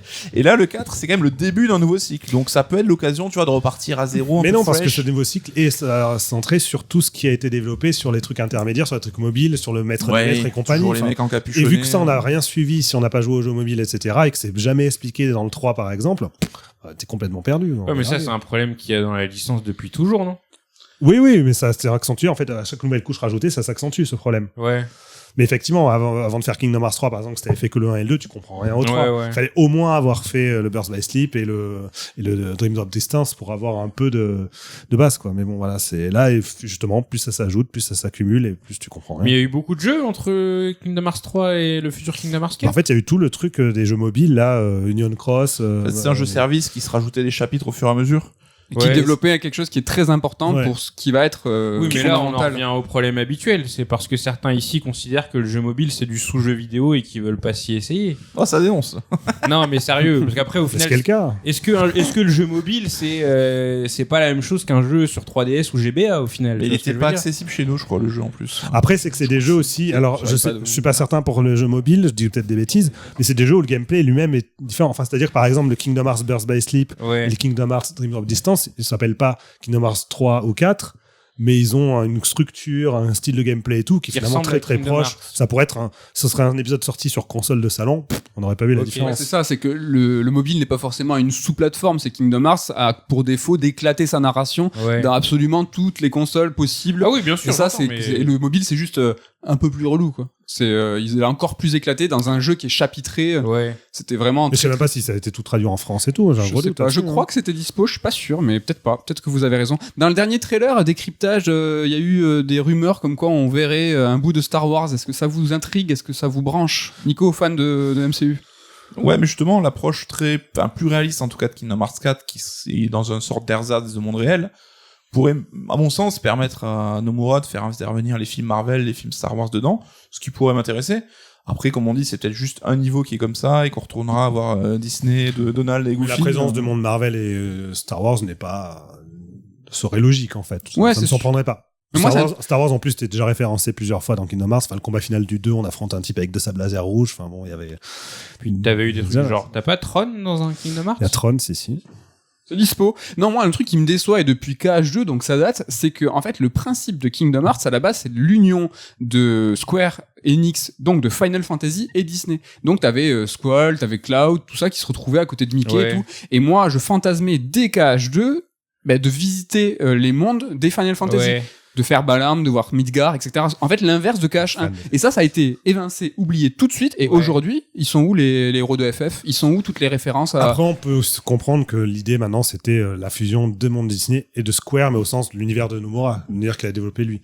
Et que à la base, Final Fantasy était présent avant tout pour attirer les gens vers la Ouais. licence. Il a Et créé qu'ensuite- son propre Et truc. ensuite, comme ses il a pu propres- créer son propre univers, vraiment. Et même trop, il y a développé, trop de persos, il y a trop Il y de a trucs. aucun perso de FF dans le 3?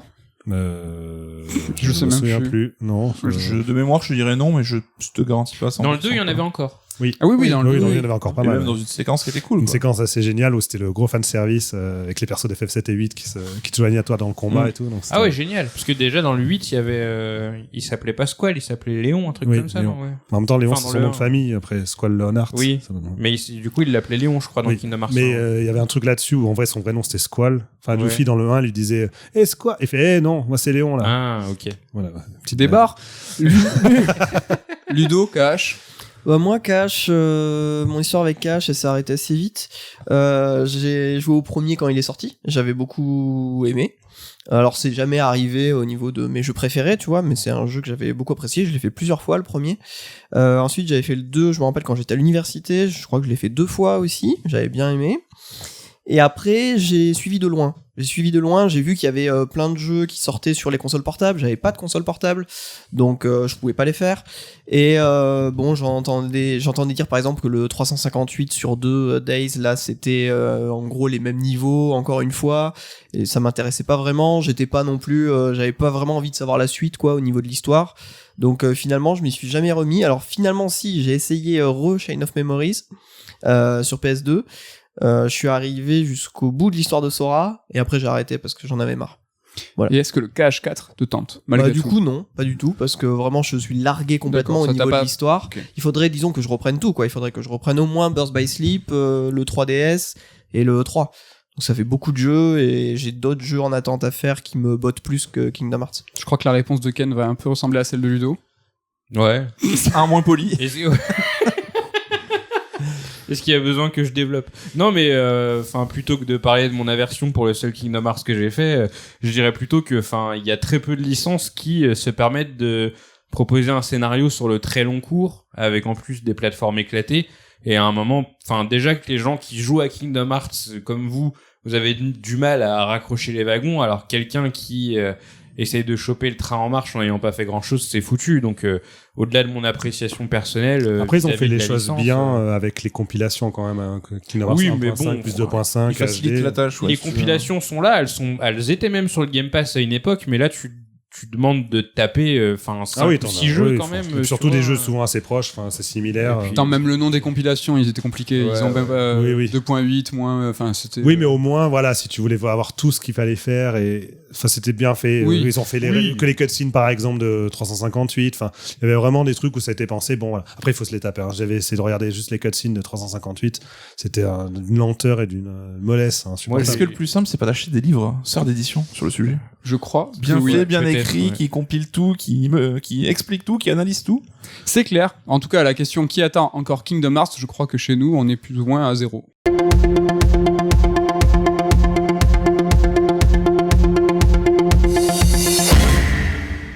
La rubrique On the Spot, 4 sujets d'actu, des polémiques, des trucs trop bien, il y a de tout. Damien, c'est à toi de choisir ce mois-ci, 1, 2, 3 ou 4.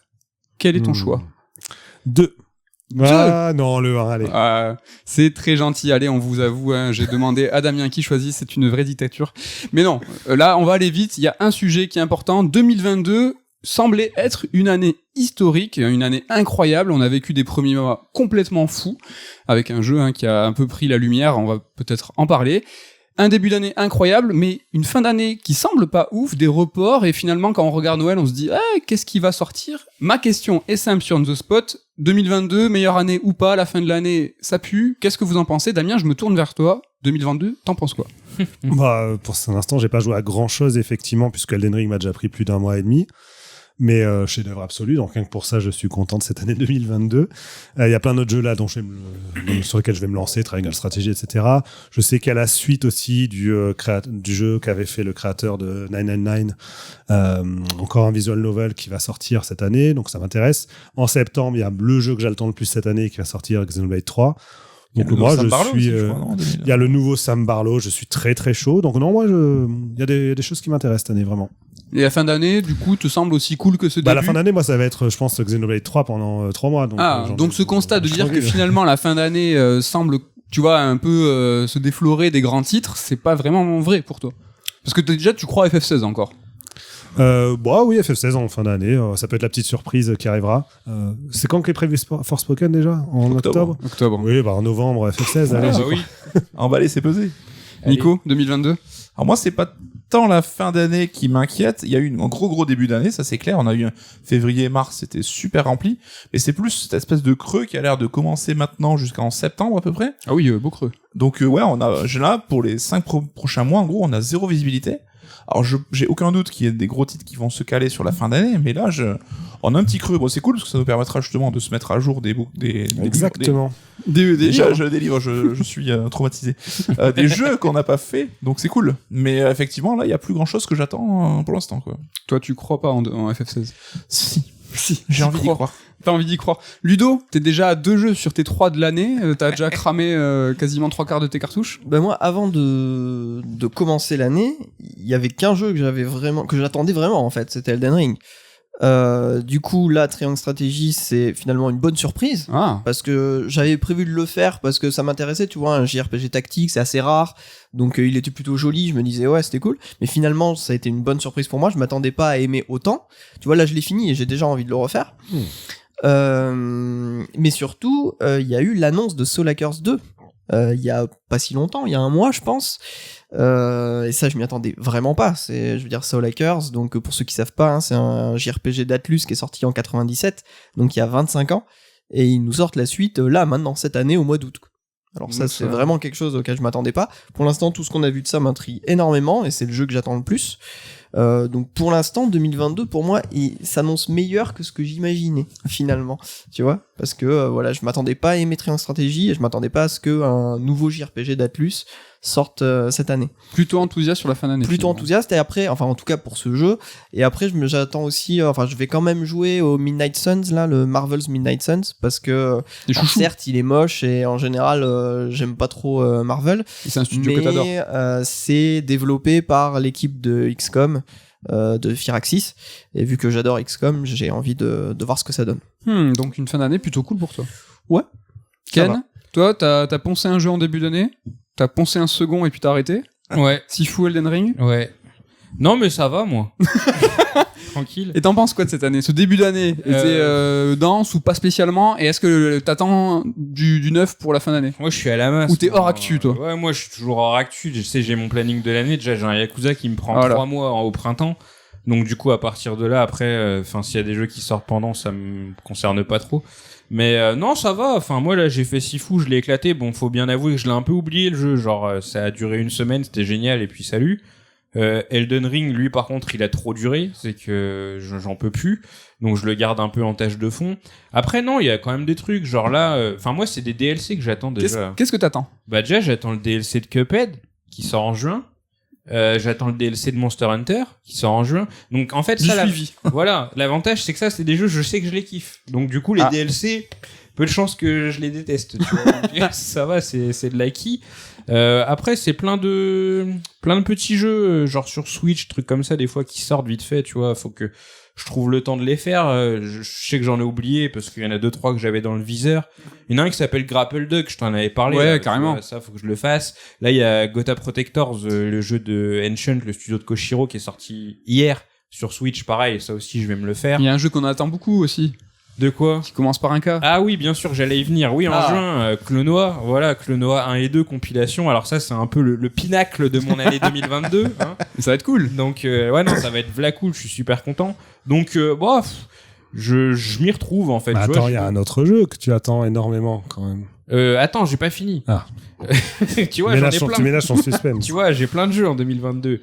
J'ai Bayonetta 3 parce que alors là je rentre dans la catégorie j'attends mais je suis sceptique, tu vois, c'est que bon, je suis fan, Bayonetta c'est un peu le jeu de ma life. Le 3 de ce que j'en ai vu, je suis pas chaud, mais bien entendu, je vais l'acheter Day One et je vais le saigner comme un gros porc pendant X semaines à la sortie.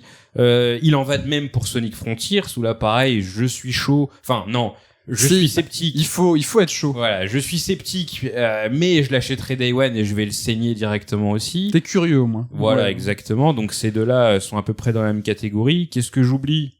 Splatoon, j'ai envie d'y jeter un coup d'œil. Ouais, finalement. Bah, je suis archi fan de la DA de Splatoon. Ouais. J'ai joué alors j'ai beaucoup joué au premier, j'ai un petit peu joué au 2, et là il y a l'air d'avoir un petit peu plus de solo, donc peut-être que bah vas-y, pourquoi pas. Mais enfin, il faut un solo là. Moi j'ai envie de. Clairement. Moi je suis pas multi et puis la DA j'adore la bande son, mais tellement bien des Splatoon, c'est incroyable. J'ai tellement envie de m'y mettre, mais bon c'est que y a pas de solo quoi. S'il y a pas de solo, enfin si t'es pas jeu multi, c'est un peu compliqué.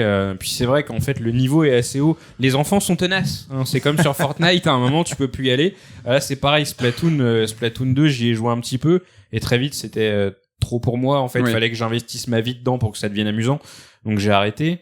Et puis, par contre, la fin de l'année, c'est le désert. Là, je suis d'accord avec toi. Même si Sonic Frontiers et Bayonetta ont pas de date, donc peut-être qu'ils sortiront en fin d'année.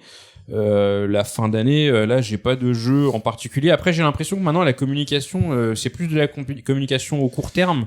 Donc, je m'attends à ce que la fin d'année se remplisse d'un coup à partir du Summer Game Fest. Bah, vivement le Summer Game Fest, donc l'événement. C'est vrai que là, on n'a pas trop de vision. Ouais. Ok.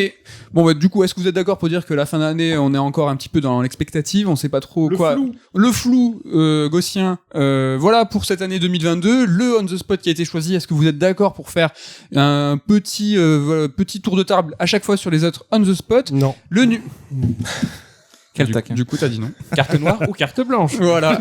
Bon, allez, on fait rapidement le 2. C'était, est-ce que vous avez envie de jouer à la Playdate? Qu'est-ce que c'est la coucou, Nico, je me tourne vers toi, la Playdate, qu'est-ce que c'est? Est-ce que t'as envie d'y jouer? C'est la console des hipsters, donc une petite machine jaune trop mignonne avec une manivelle qui va sortir des jeux faits par des créateurs indés. Des gros noms. Un système comme un abonnement en fait, où t'as droit à une des saisons de jeux en fait qui te seront livrés un par semaine, je crois. Hein. Et donc elle se connecte à internet. Ouais. En fait, tu reçois ton jeu, genre t'as une saison qui est étalée, je sais pas, sur 8 semaines, j'ai n'importe quoi, je crois qu'il y a une vingtaine de jeux par saison. Et il y a des créateurs assez connus qui s'y sont mis. Hein. Lucas Pop, par exemple. Mais je suis plutôt intrigué. Donc, par contre, là, pour la commander, je crois que c'est pas avant 2023 pour la recevoir. Est-ce que tu veux un petit topo de la Playdate? C'est une console qui coûte $179. Et si vous la précommandez aujourd'hui, elle n'arrivera qu'en 2023. Ça sera $25 de frais de port, hein, si vous vivez en France. Donc et il y a quand même 200 balles, quoi, en gros. Et encore 35 boules de taxes. Donc, avec un total à 220 € pour une petite console portable. On parlait tout à l'heure d'un peu d'expérience interactive, je pense qu'on est là-dessus, c'est expérimental. Hein. Faut être curieux, faut tester les choses. À 220 balles. Voilà, faut avoir les moyens aussi. Vous avez regardé un petit peu ce que c'était? Technologiquement, ça a l'air d'être des jeux, on dirait le Snake sur téléphone 30. Il y a un petit côté rétro, mais l'écran a l'air vraiment stylé, mais c'est très joli. Hein. Franchement, l'animation et tout, ça a l'air. La console en elle-même, en fait, toute la direction artistique, le packaging et tout, c'est sympa. Alors, je sais pas si ça vaut 220 balles niveau, tu vois, pour l'investissement. T'as regardé la vidéo? Même la prise en main de la console, moi, ça me fait peur. En fait, il y a une petite manivelle sur le côté, et l'ensemble du gameplay va tourner autour de la manivelle, hein, mais désolé. Oh, c'est beau. Mais je peux faire exprès. Mais donc ça vous branche pas plus que ça à la Playdate? Moi pas du tout. Ah, donc ça sert pas juste à recharger? Ah non, mais ça recharge pas. C'est une console électrique. C'est pas pour charger la console. Mais moi je croyais que tout le délire de la truc c'est genre console écologique, ça use pas d'énergie, tu tournes ta manivelle pour avoir de l'énergie. Meilleure idée. Coupe, on enregistre brevet. Mais moi, depuis le début, je croyais que c'était... Ça fait 800 ans qu'on entend parler de cette console. Je croyais que c'était un délire écologique en mode, tu sais, Dynamo, quoi, tac tac. Game Boy avec Dynamo. Mais c'est une bête c'est formidable idée. En tout cas, si la feature n'existe pas, faudrait peut-être que ça sera implémenté, peut-être que t'as raison, mais j'ai pas l'impression que ça soit ça. J'ai pas dans la vidéo de présentation, ils utilisent ça comme un truc de gameplay. Oui, c'est pour jouer à des jeux de pêche, quoi. Ouais, ou par exemple, je sais pas, t'as un garage. En fait, tu avances, tu te manivelles vers l'avant, enfin, le personnage avance, tu vers l'arrière. T'as plein de fonctionnalités. Ouais, non seulement c'est nul, mais en plus c'est pas écologique. Voilà, c'est pas écolo, et en plus c'est cher.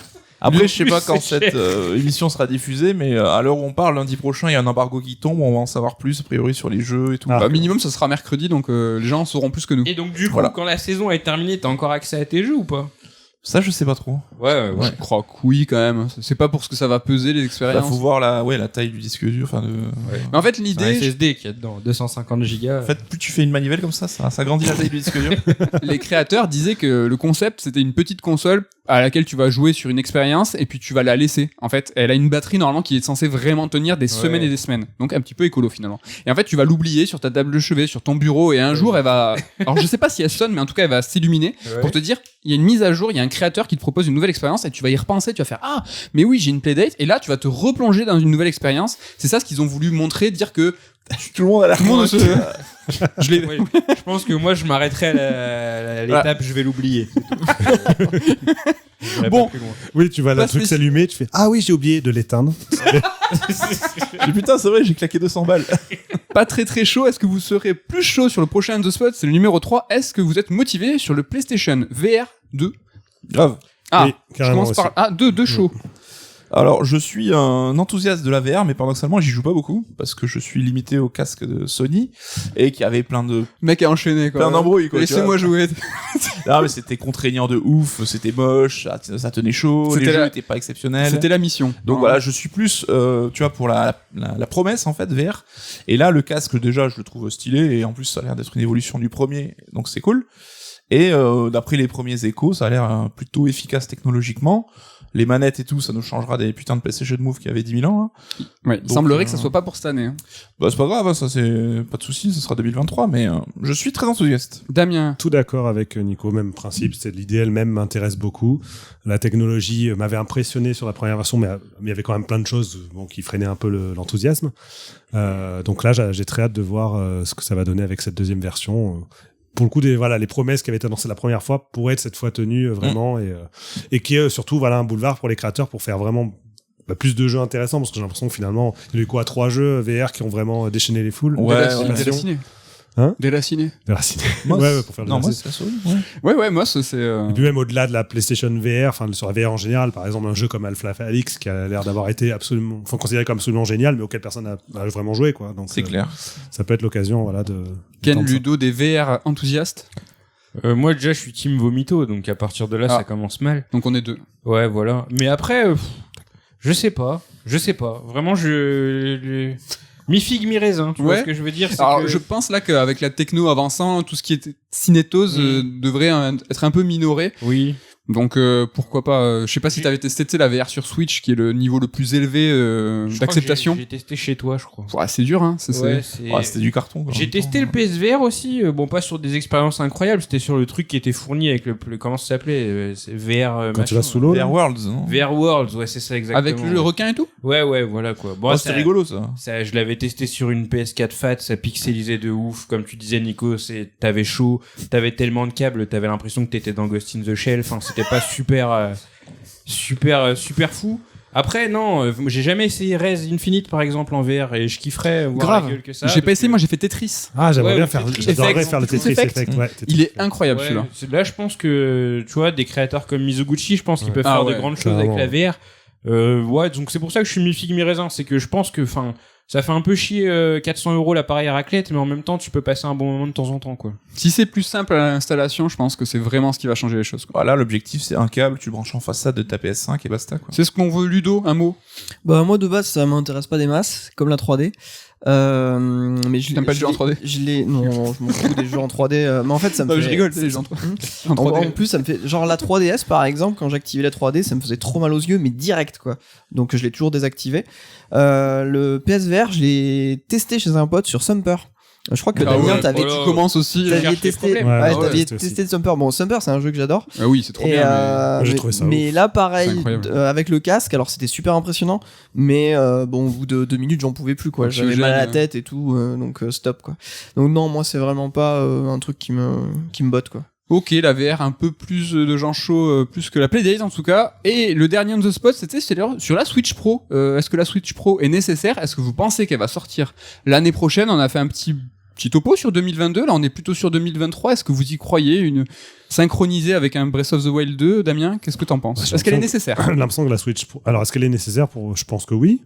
Dans la mesure où ça permettra enfin d'avoir les jeux qui tournent de manière clean, quel que soit le format portable, format télé, pas de ralentissement, enfin voilà un truc propre quoi, parce que c'est vrai que moi je m'en fous de ça, mais c'est vrai que les chutes de framerate ça gêne pas mal de gens, ce genre de truc. Donc on arrête de critiquer Nintendo au moins pour ça, que leurs jeux, peu importe si technologiquement c'est des jeux entre guillemets avec une console qui a la puissance d'une PS3, mais qu'au moins le rendu soit clean tout le long et voilà on s'en tient là. Donc là-dessus, franchement, s'ils font une Switch Pro, super, top.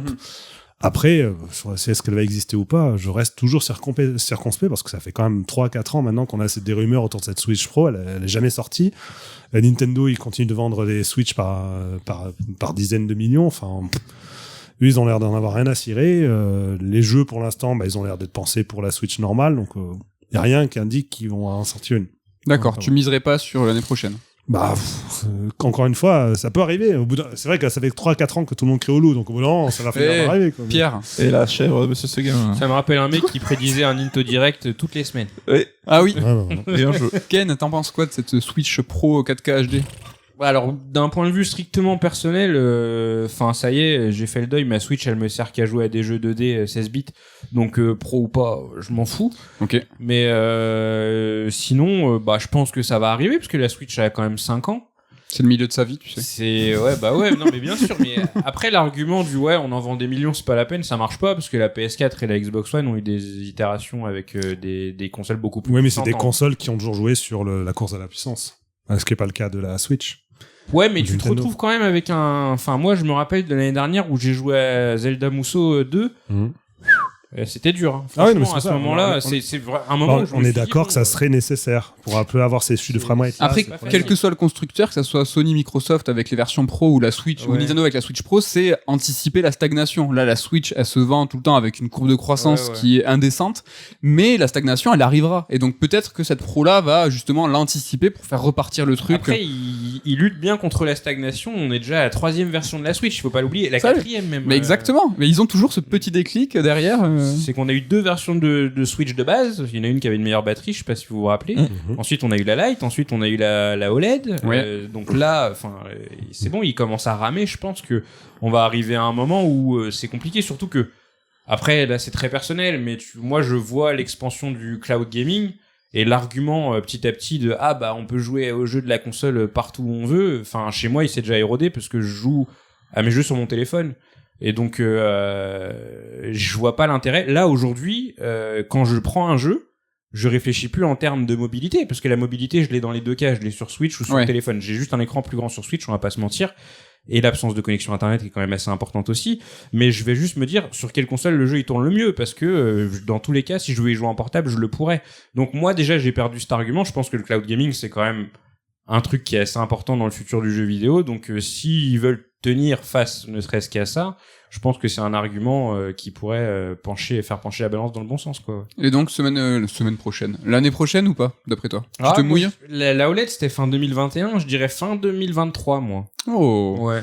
On a un acquéreur de la Switch OLED, Ludo, c'est toi. Tu es l'un de ceux qui a eu la Switch plus récemment. Bah ouais, moi Dans le monde. je l'ai acheté que l'an dernier, la Switch, parce que ce qui a motivé mon achat, c'était la sortie de SMT5, et il y avait Metroid Dread en même temps, ça tombait bien.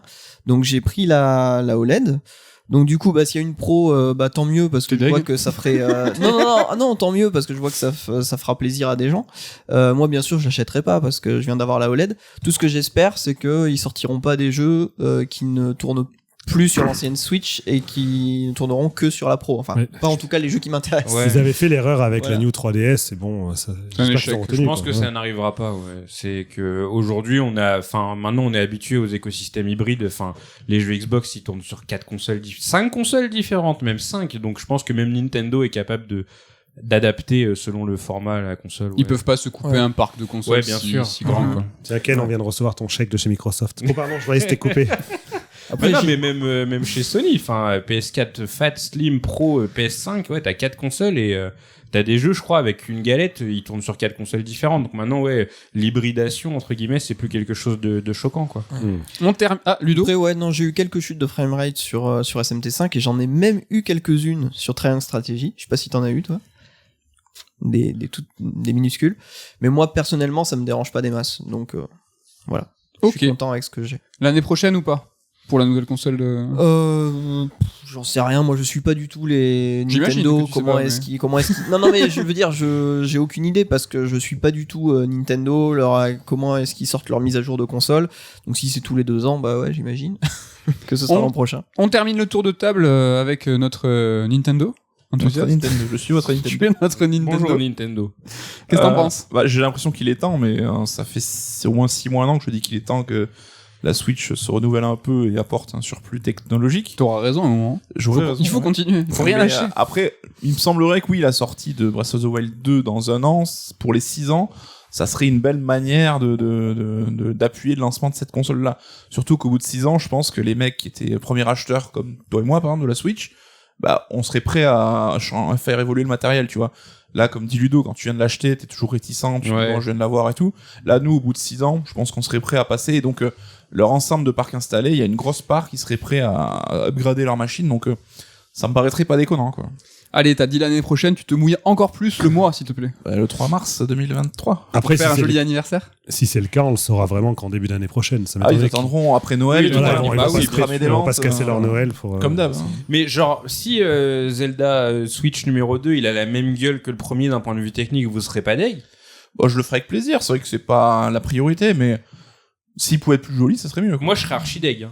Moi, je te le dis. Hein. C'est que si le jeu, il a la même gueule qu'un jeu de 2017, enfin, aussi bien soit-il, bah, ça me gâchera pas l'expérience, mais ça me saoulerait un peu quand même. Oui, quoi. bah, comme toi, hein, comme toi. C'est que tu vrai passes que, pas 6 ans à faire un jeu pour qu'il soit aussi beau que l'autre, quoi. Enfin, Surtout que maintenant, on est habitué à jouer sur Next Gen. On vient d'avoir Elden Ring avec un monde ouvert qui était magnifique. Ouais. Donc, ça fera un peu bizarre, je pense. Allez, on y croit pour mars prochain, le 3 mars prochain, notez nos mots, hein, ça sera la Switch 2. Il est l'heure de passer à carte noire et carte blanche.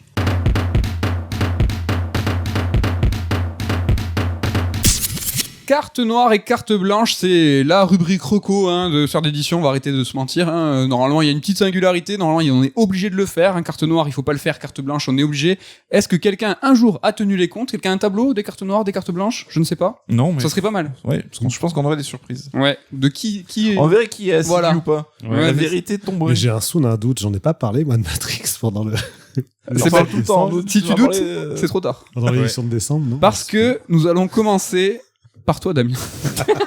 Ta carte blanche ou carte noire? C'est que tu refasses le déroulé de Matrix. Mais non, tu il l'as a déjà pas quoi. fait. J'ai un gros doute. Mais non. Attends, ta Non, carte blanche non, au bilan?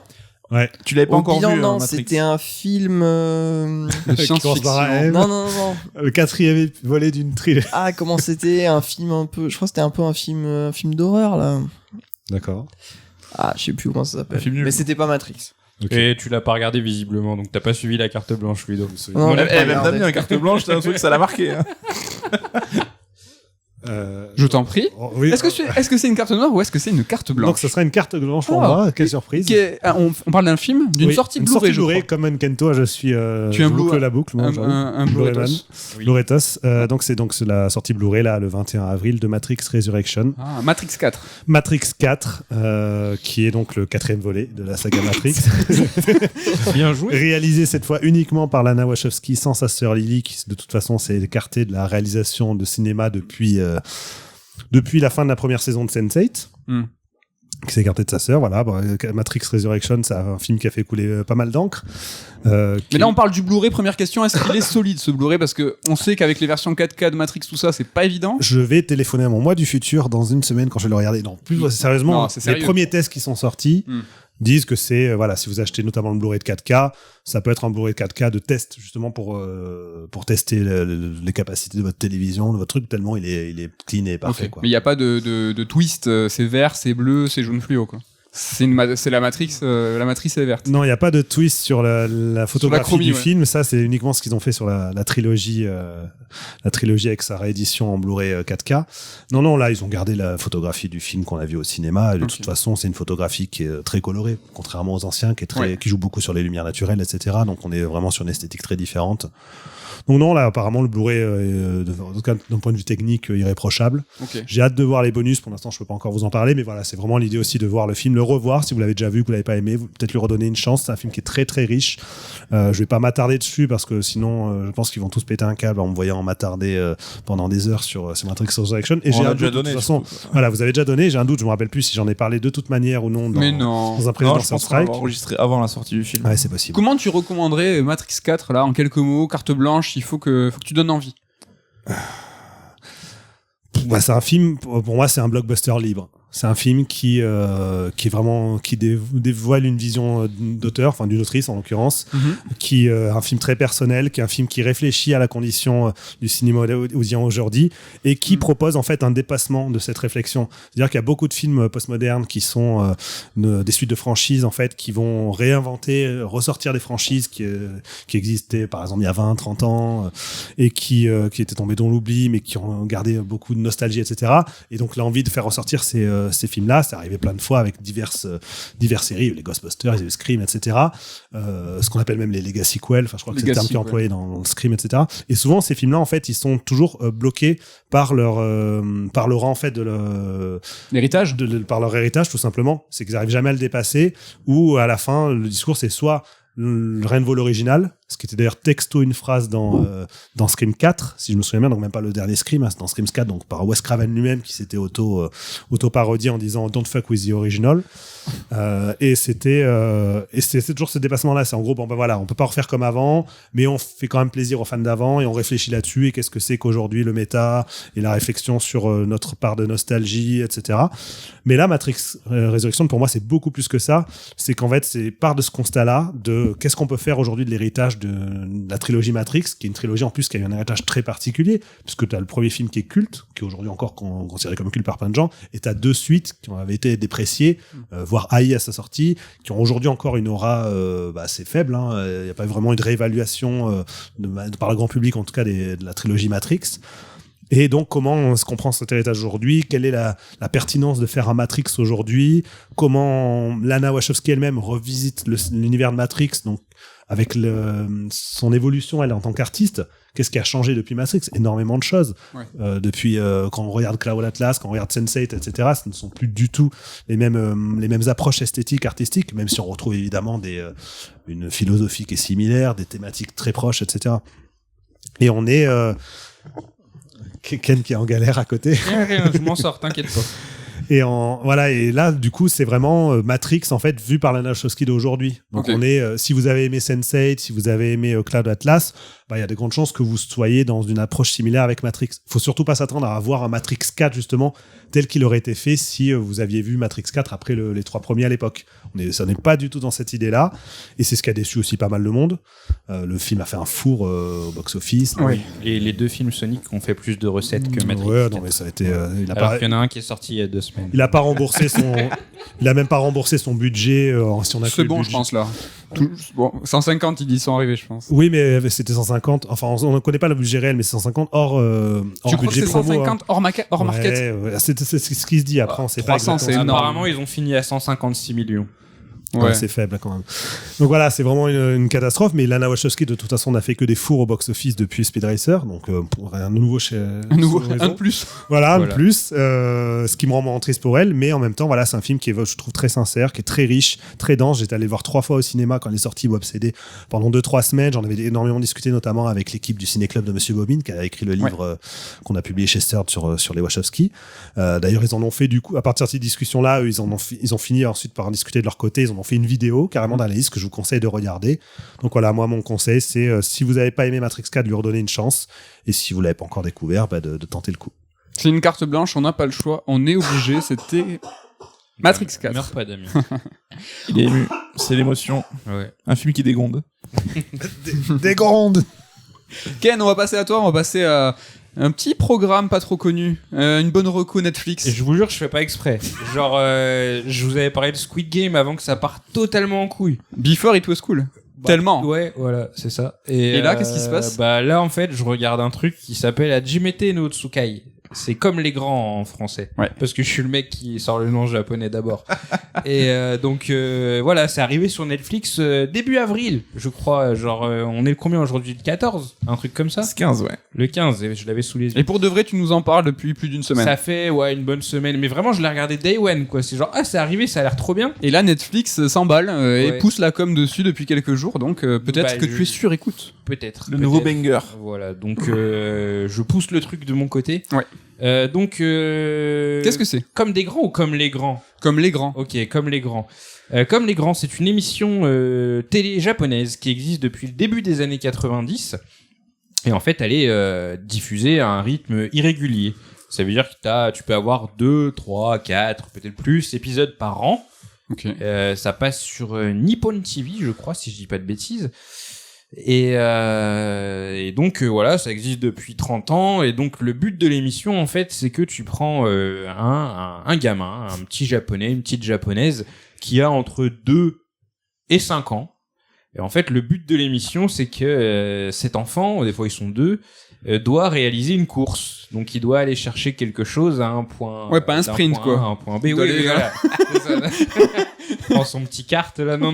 Il doit aller chercher par exemple, des produits au supermarché, etc. Donc c'est complètement hallucinant, hein, sachez-le. Concept Jap. Voilà, exactement. Donc premier épisode, un enfant de 2 ans et demi. Alors Damien est en train de faire non de la tête parce qu'il pense que c'est truqué, mais c'est pas truqué du tout, hein, d'accord. C'est la vérité, c'est la télévision, ok. Et donc l'enfant de 2 ans et demi doit faire 1 kilomètre à pied pour aller acheter 3 trucs, donc du curry, et j'ai oublié les 2 autres Des fleurs. trucs. Voilà, mais lui s'en rappelle. Lui s'en rappelle bien puisqu'il y va, il se rappelle de tout. C'est incroyable. Et il rentre chez lui, en fait, il refait 1 kilomètre dans l'autre sens. C'est l'épisode Money Shot. Ouais. Hein, c'est qu'on te propose ce premier épisode et tu te dis, ouais, je vais en prendre plein la vue. Très honnêtement, les autres épisodes sont pas forcément aussi spectaculaires, mais ils valent le détour parce que les enfants ont toujours des réactions extrêmement pures. Moi, je vous conseille chaudement l'épisode 8. Qui est extraordinaire, qui rien que d'en parler j'en rigole, où c'est un gamin qui doit transporter du poisson et des pommes, et ça se passe très mal. Donc voilà, mais c'est des épisodes très courts, hein. Ça dure à peu près 15 minutes en moyenne. En fait, même le premier, il fait genre 7 minutes, je crois. Ça dépend de la galère de l'enfant. Voilà. En fait. Plus il galère, plus c'est long. Donc du coup, c'est pratique, le format est extensible. Et donc, des fois ils sont 2, des fois ils sont tout seuls, des fois la nuit tombe, ils sont pas encore rentrés. Juste pour préciser, les enfants ne sont absolument pas accompagnés. Donc ils partent de chez eux, ils vont jusqu'à la supérette, seuls, ils ont 2 ans et demi. En apparence. Après, après, c'est super encadré, t'as des caméramans partout, la route est balisée de ouf. Ce que je veux dire, c'est que tout est caché et l'enfant a l'illusion d'être tout seul dans sa première grande aventure de sa life, quoi. C'est ça, c'est qu'en fait... Ça, c'est vrai. Damien n'y croit pas. Il pense que c'est... Mais l'enfant, lui... L'enfant, totalement, il est dans son délire. Hein. Il est là, il vit le truc façon manga, il est là, je vais faire ma première... Des fois, ils le disent, je vais faire Hajimete no Tsukai, ma première course, enfin, ils sont à fond dedans. Et en fait... Ah oui, ceux de 4-5 ans, j'y crois. Hein. Celui de 2 ans et demi, moi, j'y crois pas. Bah, celui de 2 ans... C'est hallucinant. Ce premier épisode est hallucinant. Ce premier épisode est fou. Ouais. Il traverse une voie rapide. Ouais. C'est incroyable, à pied. Et il a... Non, mais il a 2 ans et demi. Départemental, comme As, il la traverse. Non, mais c'est fou parce que, bon, après, il y a les caméramans, du coup, qui, c'est dit de façon plus ou moins implicite, ils ne doivent pas aider les enfants. Et des fois, le fameux épisode 8 où t'as le gamin qui est en train de galérer de ouf. Moi, si je crois, il y a un des caméramans. Non, même pas, c'est un passant qui aide le gosse, c'est pas un caméraman. Et genre, le gamin, il est là, il passe au moins 35 minutes, je crois même, c'est plus longtemps, hein, à essayer de ramasser un poisson qu'il a fait tomber, il n'y arrive pas, et ils sont là en train de le filmer. Et lui, il est là, il sanglote et tout, et il ne bouge pas, quoi. C'est vraiment incroyable. Et après, quand c'est des enfants un petit peu plus vieux, de temps en temps, ils crament les caméras, et donc là, ils les camouflent, en fait, ils les mettent dans des sacs, ce genre de choses. Et non, franchement, c'est super sympa à regarder. C'est un petit peu émouvant de temps en temps parce que t'as aussi la réaction des parents. Genre à un moment, t'as un gosse qui va partir et le papa ou la maman, ils vont pleurer un petit peu parce que, ils voient leur enfant grandir, ce genre de choses. Et puis pareil, quand ils reviennent, et puis ils sont là, ils les félicitent beaucoup, alors que bon, des fois ils se sont trompés dans ce qu'ils devaient ramener ou des fois. Non, mais l'enjeu est dingue pour un enfant. Bien sûr, voilà, c'est si ça. petit. Et les parents sont super bienveillants, ils disent merci, tu nous as vraiment sauvé la journée, eux ils sont trop contents. Et il y a un truc qui est assez marrant, c'est que des fois au cours de l'épisode, tu vois l'enfant grandir en fait, et c'est assez dingue, c'est qu'il part, c'est vraiment un petit bébé, il est là, machin et tout, il sanglote un peu, il chiale, genre j'ai pas envie d'y aller, et puis à la fin, il revient vaillant, il est content de ouf, tu vois, il a vraiment l'impression d'avoir accompli quelque chose d'important. Et non, franchement, c'est une super émission, moi je regarde ça en bouffant. C'est pas très long, je me marre beaucoup, même si je me marre pas, voilà quoi, je suis émerveillé de voir ces enfants qui font preuve d'une indépendance folle. Après, voilà, il faut remettre les choses dans leur contexte. Très souvent, c'est des enfants qui vivent dans des villages japonais qui sont pas très grands, qui doivent compter quelques centaines d'habitants tout au plus, et donc du coup, très souvent, ils passent dans des rues où les gens, les commerçants les reconnaissent, par exemple. C'est la campagne, quoi. Mais c'est génial, ça, de découvrir le Japon hors grande métropole. Bien sûr. Et si vous êtes fan de ce pays, c'est chouette d'avoir ce regard-là. Moi, j'ai vachement apprécié pour ça, quoi. Et puis souvent, en plus, les parents, ils ont des boulots un petit peu atypiques, donc c'est cool, tu découvres un petit peu des coutumes locales, ce genre de choses. Mais ne serait-ce que le principe de l'émission, c'est hors de nos usages, mais au Japon, les enfants vont tout seuls en primaire, même voire en maternelle, et c'est très courant au Japon de voir des enfants qui ont 2-3 ans tout seuls, parce que ça se fait. Donc c'est impossible ça en France, d'imaginer ce principe d'un enfant de 3 ans, mais même 7 ans. Enfin, je sais pas à quel âge on peut aller faire une... C'est chaud, ouais, bien sûr, mais je vous avais raconté un truc, justement, il y a un épisode où vraiment j'ai bugué, il y a une maman, elle dit à sa fille ou à son fils, je sais plus, elle lui fait... Oui, si tu croises un inconnu dans la rue et qu'il te donne quelque chose, qu'est-ce que tu dis? Et la gamine, elle fait merci. Et elle fait oui, c'est bien ça. Alors que nous, en France, enfin, moi, gamin, on me disait, s'il y a un inconnu qui te propose un truc, tu tailles direct. Tu cherches même pas à comprendre. C'est ultra dépaysant pour ça et c'est génial, quoi. Ouais, voilà, c'est ça. Donc, ouais, c'est vraiment être exposé à une autre culture qui, en tout cas, en surface, hein, parce que bien sûr, le Japon n'est pas parfait, mais a l'air beaucoup plus bienveillant, entre guillemets. Et donc, c'est cool de voir, ces enfants, Agir comme des grands, justement, c'est le nom de l'émission en français. Et ouais, franchement, je vous conseille, c'est super chouette. Après, il faut préciser que c'est en termes de mise en forme et tout très à la télé japonaise, quoi. Donc avec une voix off qui se moque des enfants. Je crois qu'il y a des fous rires, des rires enregistrés. Mais non, mais c'est jamais méchant. Enfin oui, bien sûr, ils se moquent, mais c'est des moqueries gentilles, quoi. Ils sont pas là en train de dire il est trop nul ce gosse. Non, c'est genre bon, à un moment, il va se gourer de route ou il va prendre 1 kilo de tofu et de 500 grammes et le commentateur, il va faire fais gaffe, tu t'es gouré, tu vois. Non, mais c'est gentil, oui. Mais c'est gentil. Damien est traumatisé par les commentaires. Hein. Ouais. Damien, une voix dissonante peut-être sur cette émission, t'as pas... Bah, je peux pas en dire, moi j'ai regardé la moitié de la première, donc elle dure 8 minutes, j'en ai vu 4 minutes, j'ai arrêté. C'est vrai que c'est Mais faible. t'as arrêté parce que tu pouvais pas, t'aimais pas. Oui, quoi, mais déjà, truc, voilà, ça me retournait les tripes de voir cet enfant de 2 ans et demi en train de traverser l'autoroute et tout. Enfin, Mais c'est pas une autoroute. ouais, voilà, la voie rapide, peu importe. Il a un petit panneau pour faire Donc arrêter il a, les un, voitures. il a un petit drapeau. Ouais. Ouais, Et sa mère lui a cousu un drapeau exprès. Ça, et puis les moqueries, ça m'a pas trop fait rire. Mais après, ça peut... je peux comprendre que... Non. non, mais je peux plus voir le truc avec les enfants, ça marche plus. Mais oui, je peux comprendre que ça fasse rigoler, quoi. En tout cas, c'est très cool, c'est sur Netflix et c'est dispo depuis peu. Et c'est une émission, comme tu disais, qui était historique. Combien de 30 ans? Ça fait 30 ans que ça existe. Et Raconte du coup, l'histoire. Oui, il y a. Alors, vous avez pas tous les épisodes sur Netflix. Ils ont fait une sélection de 20 épisodes, je crois. Et à chaque fois, au début de l'épisode, vous avez l'année dans laquelle ça a été diffusé. Donc, les épisodes qu'on regarde tournent entre 2007 et 2020 à peu près. Donc, c'est sur 13 ans. Et en fait, l'émission existe depuis tellement longtemps que, et puis c'est un peu une institution au Japon, cette émission, ça réunit toujours beaucoup de téléspectateurs. Ouais. Et en fait, il y a des 2 générations parfois qui ont participé. Ça veut dire qu'il y a un petit gars dans les années 90 a fait sa première course filmée. Et ensuite, tu as son fils ou sa fille plus tard qui ont ensuite, eux, à leur tour fait l'émission. Et puis des fois aussi, c'est assez marrant, il y a un épisode où on demande à une gamine d'aller faire un truc. Et là, comme ça, elle regarde sa mère, elle lui fait ouais, c'est Hajime no Otsuka, et genre c'est l'émission, tu vois. Et ils lui font non, c'est pas l'émission, tranquille. Donc c'est assez marrant, ouais. Non, c'est vraiment terrible. Merci Ken pour cette reco, pour cette carte blanche. Ludo, c'est à toi, je crois qu'on reste sur Netflix avec une série. Oui. Alors moi juste pour le coup cette série là c'est bon, il faut que je regarde ce que ça donne. Mais de base, je serais un peu rabat-joie comme Damien, en le sens où le fait d'instrumentaliser des gamins pour du divertissement pour adultes, je sais pas. Ça me gêne un petit peu le côté on met des enfants en scène pour se marrer, quoi. Ouais, parce mais que bon, ils gagnent en confiance. Parce que le gamin, ouais, mais il peut être traumatisé aussi, tu vois, si ça se passe mal ou quoi, et ça me gêne un petit peu. Après voilà, j'ai pas vu, je sais pas exactement, donc je parle sans savoir, mais de loin comme ça, le principe de l'émission, c'est bon, je suis pas convaincu. C'est à la japonaise, voilà. Ouais, c'est. Sinon, moi, pour le coup, alors c'est quelque chose, je pense que 95% des gens l'ont vu, hein, voilà, mais du coup, peut-être que ça va permettre aux 5 derniers pourcents de se dire, allez, peut-être pourquoi pas. C'est Arcane.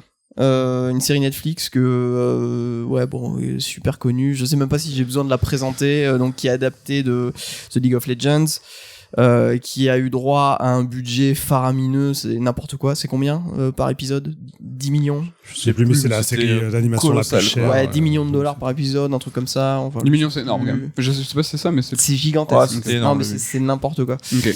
Et moi, personnellement, c'est top 4. Série d'animation, top 4, direct. Ok. C'est incroyable, à tous les niveaux. Que c'est pas japonais. Alors que c'est pas japonais. Ouais. Ah non, mais de base, tu vois, en plus, si je regardais que des images, tu vois, du chara design et tout, ça me donnerait pas forcément envie. Juste mais pour préciser, c'est un spin-off de League of Legends. Ouais, il je viens de l'avait le dit. dire. C'est vrai. Désolé.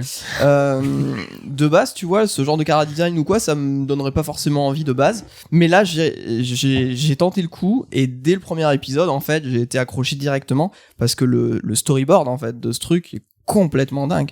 C'est les plans, le dynamisme, la mise en scène, tout est fou, quoi. Pour moi, il y a aucune série d'animation qui est à ce niveau-là, en fait. C'est trop beau. Ouais, les effets, les couleurs, les mouvements, c'est. Ouais, et puis la musique, mais même l'écriture, les personnages, enfin tout est fabuleux, en fait, tout est parfait, quoi, pour moi. Le fait que ils ont utilisé le budget à bon escient, ils ont vraiment fait un truc ultra qualitatif. Ils racontent quelque chose d'intelligent. Moi, j'ai vraiment eu des frissons plusieurs fois. Ça s'essouffle pas. Voir des petites larmes même. Au contraire. Mais voir des larmes, en fait, j'ai chialé à un moment donné. Ok. Donc, ouais, dingue. Studio incroyable. français, en plus. Oui, c'est un studio français. Comment il s'appelle déjà? Fortiche. Il a un... Ouais, Fortiche. C'est Meilleur ça, nom il pour un s'appelle studio. Fortiche. Mais c'est vrai qu'on disait Ouais. c'est de la thune, mais il y a des gens qui ont plein de thunes et qui arrivent pas à sortir des trucs intéressants. C'est oui. Là, il y a de la thune, mais comme on a dit, qui est donnée à des gens qui ont fait du bon taf. Les gens de talent. Même Plus que le du bon taf, casting c'est de parfait. doubleurs et tout, il Ouais. est top. Enfin, en termes de musique, s'il y a des groupes ou des artistes connus derrière, enfin, vraiment béton, quoi. Damien, tu l'as vu? Ouais, j'ai adoré. Vraiment, le 2 premiers épisodes, j'ai trouvé ça top et tout, mais j'étais encore en train de rentrer dedans, de m'attacher au Ouais, un personnage. peu pareil. À partir de la deuxième moitié de l'épisode 3, là, ça a été baffe sur baffe jusqu'à la fin de l'épisode 9 et avec des claques de plus en plus importantes, quoi. Tu me disais qu'il y avait même un cycle, le coup 3 épisodes par 3 épisodes, t'avais des petits arcs dans la Ouais, série. Alors, c'est surtout évident sur les 3 premiers par D'accord. rapport à la suite. Ok. Mais oui, c'est vraiment, enfin, c'est l'une des rares fois où je me suis dit, ouais, je comprends vraiment l'unanimité qu'il y a autour de cette série. Parce que c'est une série, c'est vrai, on n'a pas entendu beaucoup de voix dissonantes disant que c'était pas Franchement, bien, je crois que j'ai jamais lu quelqu'un qui a dit ouais, Arkane, je sais pas. Bah, j'aurais du mal à voir ce qu'on une peut personne, reprocher, moi je crois hein. qu'il avait dit, mais bon, sinon globalement, c'est vrai que ça a été que des avis élogieux et voilà. Et j'ai regardé et au-delà du côté avis élogieux, tu dis ouais, bah, effectivement c'est bien, je comprends pourquoi ça peut ton nom, c'est vraiment génial. Et ouais, y a rien à redire, quoi. C'est même vrai. dur d'en parler tellement c'est bien. Mais non, mais Ouais, c'est ça, c'est qu'en fait. Ludo il dit c'est parfait, et il a raison, c'est parfait. Je vois aucun moment où je me dis quand même un petit défaut dans. Non, il y a rien, c'est tout. Mais Tout est surtout bien. une série où vraiment dans chaque épisode il y a un moment où j'arrive même plus à respirer tellement c'est fou en fait ce qui est en train de se passer, tellement c'est intelligent dans la mise en scène, tellement la musique est poignante et tout. C'est rare quoi, enfin moi ça m'arrive très rarement, en plus je suis chiant en général, je suis vachement exigeant et là Les épisodes sont pas grosse ultra tuerie, longs quoi. non plus en plus, mais t'as vraiment ce sentiment voilà de jamais perdre ton temps, c'est-à-dire que même voilà, artistiquement comme tu le dis Ludo, il y a quelque chose à en retirer de chaque épisode en fait. Et même si on n'y connaît rien à League of Legends, ah ce qui est oui, notre cas, nous on n'y nous, connaît ici, rien T'as pas besoin d'avoir de prérequis, tu rentres dans l'histoire. complètement. On peut pas vous dire si les clins d'œil sont intéressants. Apparemment, il y a plein de persos du jeu qui sont dans la série d'une manière ou d'une autre. Je crois que les 2 héroïnes sont des notamment persos. les 2 héroïnes. Ouais. il y en a une dizaine je Ouais, crois ouais, pratiquement de persos de League of Legends dedans. Tu vois le niveau de détail que Ken a donné tout à l'heure sur les clins d'œil de Sonic, là on peut pas vous dire s'ils sont aussi qualitatifs. Là, c'est que c'est au-delà du détail, dans la mesure où c'est vraiment comme s'ils avaient, je pense, adapté leur histoire en une série pour tout le monde, quoi. Là, ouais, on pourrait même plus parler de produits dérivés. C'est pas pour dériver, c'est vraiment une autre manière de raconter. Parce qu'il y a une histoire dans LoL. Bah, il faut croire. Ah, j'ai blasphème, je sais, mais j'y connais je rien. crois que chaque Il y a au moins un peu son background, j'imagine. Il y a moins Ouais, Ouais, il paraît qu'il y a un lore, il y a un lore assez fouillé quoi. Ok. Mais là, ça revient aussi sur l'enfance justement de certains persos et ils ont vraiment réimaginé tout le truc. C'est que là, Mais c'est au-delà du super lore, bien. c'est vraiment une des trajectoires humaines. Là. Enfin, c'est des trajectoires de personnages avant tout, même s'il y a tout le monde et tout qui est construit autour. On suit avant tout les trajectoires de certains personnages et c'est poignant, c'est surprenant. Enfin, voilà, pour en arriver à regarder une série d'animation qui déjà est parfaite et avoir quand même des moments où on se dit, ouah, cette idée de mise en scène, comment elle est appliquée, comment elle est intégrée même dans ce qu'elle veut raconter et tout. Enfin, c'est vraiment des moments incroyables. Moi, à la fin de chaque épisode, j'étais sur le cul en fait. J'étais choqué. Il fallait juste que je prenne du temps à. T'as pas pu enchaîner du coup toute la série. Digérer ça quoi. À faire. Waouh, qu'est-ce que je viens de voir quoi. Ok. Voilà. Bon, bah trop bien, mais merci Ludo pour cette carte blanche. On est obligé, je crois que je suis le seul à pas l'avoir vu. Tu l'as vu J'ai pas vu non plus. Même pas un épisode. Même pas un épisode, c'est pas japonais, mais dis. Non, mais regarde Ludo et Damien. Je sais. Et alors, Ouais, j'y viendrai tôt ou tard. convaincu ou pas Non, mais j'entends que des bonnes choses sur cette série, donc je finirai par y venir, mais c'est pas une priorité. Mais maintenant, c'est une carte C'est une blanche. carte blanche. En théorie, je dois le faire. Ouais. Sachant que c'est une série pas très longue, 9 épisodes. Il y aura une saison 2 en théorie. Ils ont signé que 2. J'imagine Ouais, Riot peut-être a pris saison, des parts dans Fortiche ou les a rachetés. Ils ont voulu les bouffer, je crois entièrement. Alors, de ce que j'avais lu, par contre, la première, ils ont mis 6 ans. 6 ans à la faire. Et c'est peut-être pour ça qu'elle est. Pour 9 épisodes. Ouais, bah, ça se voit, hein, c'est vraiment chaque plan, tu vois que c'est tout ultra chiadé, quoi. Donc, est-ce que ils vont pas avoir des délais beaucoup plus courts pour la deuxième? Voilà, après, bon, fait peur, Riot, ils sont connus quand même pour laisser une certaine latitude et pour que les produits soient à chaque fois hyper bien calibrés, hyper carrés. Donc, peut-être espérons. Ouais, et puis c'est possible. Mettre pas la pression. Mais qui c'est le plus fort? C'est Netflix ou c'est Riot? Et puis c'est possible aussi, c'est possible que Fortiche puisse recruter après ça, quoi. Et une équipe plus conséquente pour la partie 2, quoi. Ils vont se stuffer un max. Merci Ludo pour cette carte blanche et je vais fermer la marche en vous parlant d'un film qui est encore en salle actuellement, qui s'appelle Abuela et qui est réalisé par Paco Plaza. Je sais pas si ça vous dit quelque chose. Il a co-réalisé. J'allais faire une fan de merde. Est-ce que c'est Je me retire. avec Plaza? On est sur une émission sur M6. On est sur une émission sur M6. Il parle de Placo justement. Donc non, il a co-réalisé Rec 1 et 2 avec Rom Balaguerro qui a préfacé un livre que tu as écrit, Nicolas Tout à Courtier. fait, Resident Evil, des zombies et des hommes. Donc notre ami. Mais bon, ça c'est l'autre. Donc Il avait réalisé aussi, je crois, le Rec 3 tout seul en solo. il a fait. Alors oui, moi je disais, ils ont co-réalisé 1 et 2 et Paco Plaza a fait le 3. Ça Et devient l'autre, pas le nul à 4. partir du 3 Alors je sais pas, j'ai Le pas vu. 3 était plus comique. on va C'est dire. lequel sur un bateau là aussi C'est le 3, non? Ou le 4? Le 3, c'est avec la mariée. Hein, c'est le 4, le bateau. Je crois que chaque réal, un a fait le 3, l'autre a fait le 4. D'accord. Il y a un 4 Oui, oui. Ouais, bah, ouais, j'ai vu justement, plus sur un bateau. par Balaguerro, qui s'appelle Rec Apocalypse, Ouais. je crois, un truc Ouais, dans le ouais. genre. Mais le 1 était très cool en tout cas. Et le 2 était aussi. Sympa. Ah, le 2, j'ai bien aimé, ouais. Ouais. Bref, on n'est pas là pour parler de Rec, on est Oui. pas là de parler Abuela. C'est l'histoire de deux femmes dont l'une est une grand-mère. Oh, surprise. Donc la première, c'est la petite fille, donc qui est une mannequin, mais une mannequin de 25 ans qui vit sa vie à Paris, mais 25 ans pour un mannequin, bah, c'est la C'est fin. la retraite, quasiment. C'est la fin de sa vie de mannequin. Et cette Abuela, qui est une grand-mère et qui est, elle, à la fin de sa vie réelle. Donc on est sur on est sur Quoi on est sur La deux formule. on est sur Sévère mais juste. mais c'est vrai, mais c'est l'histoire. Hein. Ah, bah écoute, hein. On est sur deux destins parallèles, Oui. mais à des âges différents. À des degrés différents. Voilà, exactement. Les enjeux aussi. différents. C'est un peu plus définitif. Oui. Ce que je voulais dire, et ce qui m'a choqué, moi, avec Abuela, c'est qu'on est plus sur un thriller psychologique, paranoïaque, que sur un film d'horreur, comme on peut l'entendre. Hein. Le film, il fait pas spécialement peur, il est pas spécialement gore, mais il met mal, il met très mal, il met mal à l'aise. Il est terrifiant, mais il est pas, vous allez pas sauter de votre siège de cinéma. Il fait peur pour ce qu'il montre, pour ce qu'il raconte, mais bon, il y a pas de dégoût, il y a pas de jumpscare. Déjà, tout ce qui fait flipper, vous le voyez dans la bande-annonce, je vous spoil rien, mais tout ce qui est un peu dégoûtant, ça a été monté pour vous donner envie d'aller voir le film, La bande-annonce est très tournée film d'horreur quand même. Moi, j'ai pas vu la bande-annonce. et c'est pas le La cas. matelas, elle est efficace, mais Et tu auras, si par exemple t'aimes pas spécialement les films d'horreur, bah tu auras tout ce qui fait peur, et franchement c'est pas spécialement l'enjeu là. Elle est un peu trompeuse, du coup, la bande-annonce. Elle est un peu trompeuse. Moi vraiment, on est sur le thriller psychologique où t'as vraiment une montée en pression, une montée en tension petit à petit. La réalisation est complètement maboule. Là pour le coup, là tous les plans ils veulent dire quelque chose, c'est incroyable. Et le truc, c'est que il va jouer même à nous perdre géographiquement. Il y a en fait, le film est dans un appartement en Espagne où donc la petite fille, parce que sa grand-mère va mal, et donc la grand-mère perd la mémoire, elle se retrouve muette et ne plus savoir qui elle est. Et la petite fille va revenir pour s'occuper d'elle. Et ils vont rester dans cet appartement. Et là, c'est la descente en enfer. Et l'appartement, on sait plus trop comment il se passe. On commence à le connaître à partir de 1 heure de film. On sait que telle pièce est là, telle pièce est là. Et puis la réelle, en fait, te montre que en fait, la cuisine, elle était collée au salon. Il y a 2 scènes.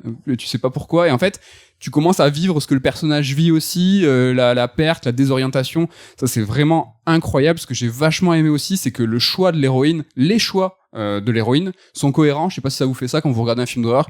Tu dis, mais non, on va pas Ah, dans ça le me grenier. Si, Bah, Hérédité. Ah, ça m'a saoulé, ça. Hein. Je veux pas spoiler le film, mais vraiment, ça m'a énervé. voilà, quand il y a un esprit malin, tu vas Ouais. pas tout seul à minuit dans la cave. Déjà. Et voilà. Et puis, tu vas pas dans un cul-de-sac sans issue, tu vois. Voilà. Tu sors de la maison, à la rigueur, mais... et elle, du coup, elle fait des Et choses elle, ses choix, je les trouve très cohérents, très plausibles, et c'est peut-être ce qu'on aurait tous fait si on était dans cette situation, et le film, à chaque fois, tord la situation pour l'enfermer encore plus dans cet enfer-là. Je sais pas si vous avez vu un film qui s'appelle The Vigil. Pareil, c'est quelqu'un qui est enfermé dans une maison, et on a sûrement tous pensé, quand t'es dans un film d'horreur comme ça, c'est que tu te dis, mais sors de la maison, tu vois, t'as une porte d'entrée. Mais dans ce film, The Vigil, il sort, et il se passe un truc, et là, c'est un peu le même délire, c'est que les choix sont cohérents, c'est très très bien. Mais du coup, il y a une réponse à ses choix. Ouais, à chaque fois, il se passe un truc. Ça, c'est bien. Juste un mot sur les 2 actrices, hein, elles sont vraiment incroyables, dont la grand-mère, et qui est un ancien mannequin, et ça tout joue, tout fait sens dans ce film. Il y a un rapport au corps, à la vieillesse, à l'inéductabilité, c'est très très dur à dire. Le vieillissement, oui, je me suis ultra concentré en même temps. Bien Sur le vieillissement des corps, c'est une femme de 25 ans, mannequin jeune, magnifique, qui est en fin de carrière, et une femme qui est en train de mourir, et c'est filmé, il y a de la dignité, tout ça, c'est vraiment incroyable. C'est un film de genre qui est mortel, qui est poussé, c'est 200 copies en France, ce qui est énorme pour un film de genre, donc c'est pour ça que je vous encourage à le voir, pour essayer de dire, de confirmer ce que les distributeurs essayent de nous dire en nous montrant que ils y croient, ils diffusent le film, donc c'est cool. Mais c'est un vrai coup de cœur. Il y a juste un point qui est assez pas problématique, mais le film, il a été présenté il y a quelques mois au festival de Gérardmer, et il a beaucoup fait parler à cause de son introduction. Les premières minutes du film sont très polémiques, on va dire. C'est que par rapport à ce qu'elle montre, par rapport à ce qu'elle soulève, ça peut tout te gâcher ou croire que le film est brillant parce qu'il va relever justement de cette thématique de qu'est-ce qui est inéluctable. C'est forcément, ça va arriver. Donc je peux pas vous en dire, je peux même pas vous dire si moi je suis d'accord ou pas. C'est que au sortir du film, j'arrivais pas à dire non mais cette intro, elle est brillante, elle souligne tout ce que le film veut dire, où tu dis mais pourquoi t'as fait ça? Pourquoi en fait tu révèles? Est-ce que le film est fantastique? Est-ce qu'il est pas? La fin du film, pourquoi tu la montres au début? Enfin, etc. Donc tu vois la fin du film au début. Je peux pas en dire plus. On a trop dit. Bah, elle pose question et tu peux la voir comme brillante ou comme un gâchis. Néanmoins, le film dans sa globalité fait réfléchir et extrêmement bien réalisé et tenu par 2 actrices incroyables et un réalisateur qui, de toute façon, monte en puissance de fou. Donc, ça s'appelle Abuela et c'est en salle actuellement. Ok. Donc, si vous avez l'occasion d'aller au cinéma, on a commencé avec un film avec Sonic 2, on termine avec un film avec Abuela. Je crois qu'on peut dire qu'on a bouclé la boucle de cette émission de ce Third Strike numéro, je ne sais pas combien, mais en tout cas, c'est celui du mois d'avril.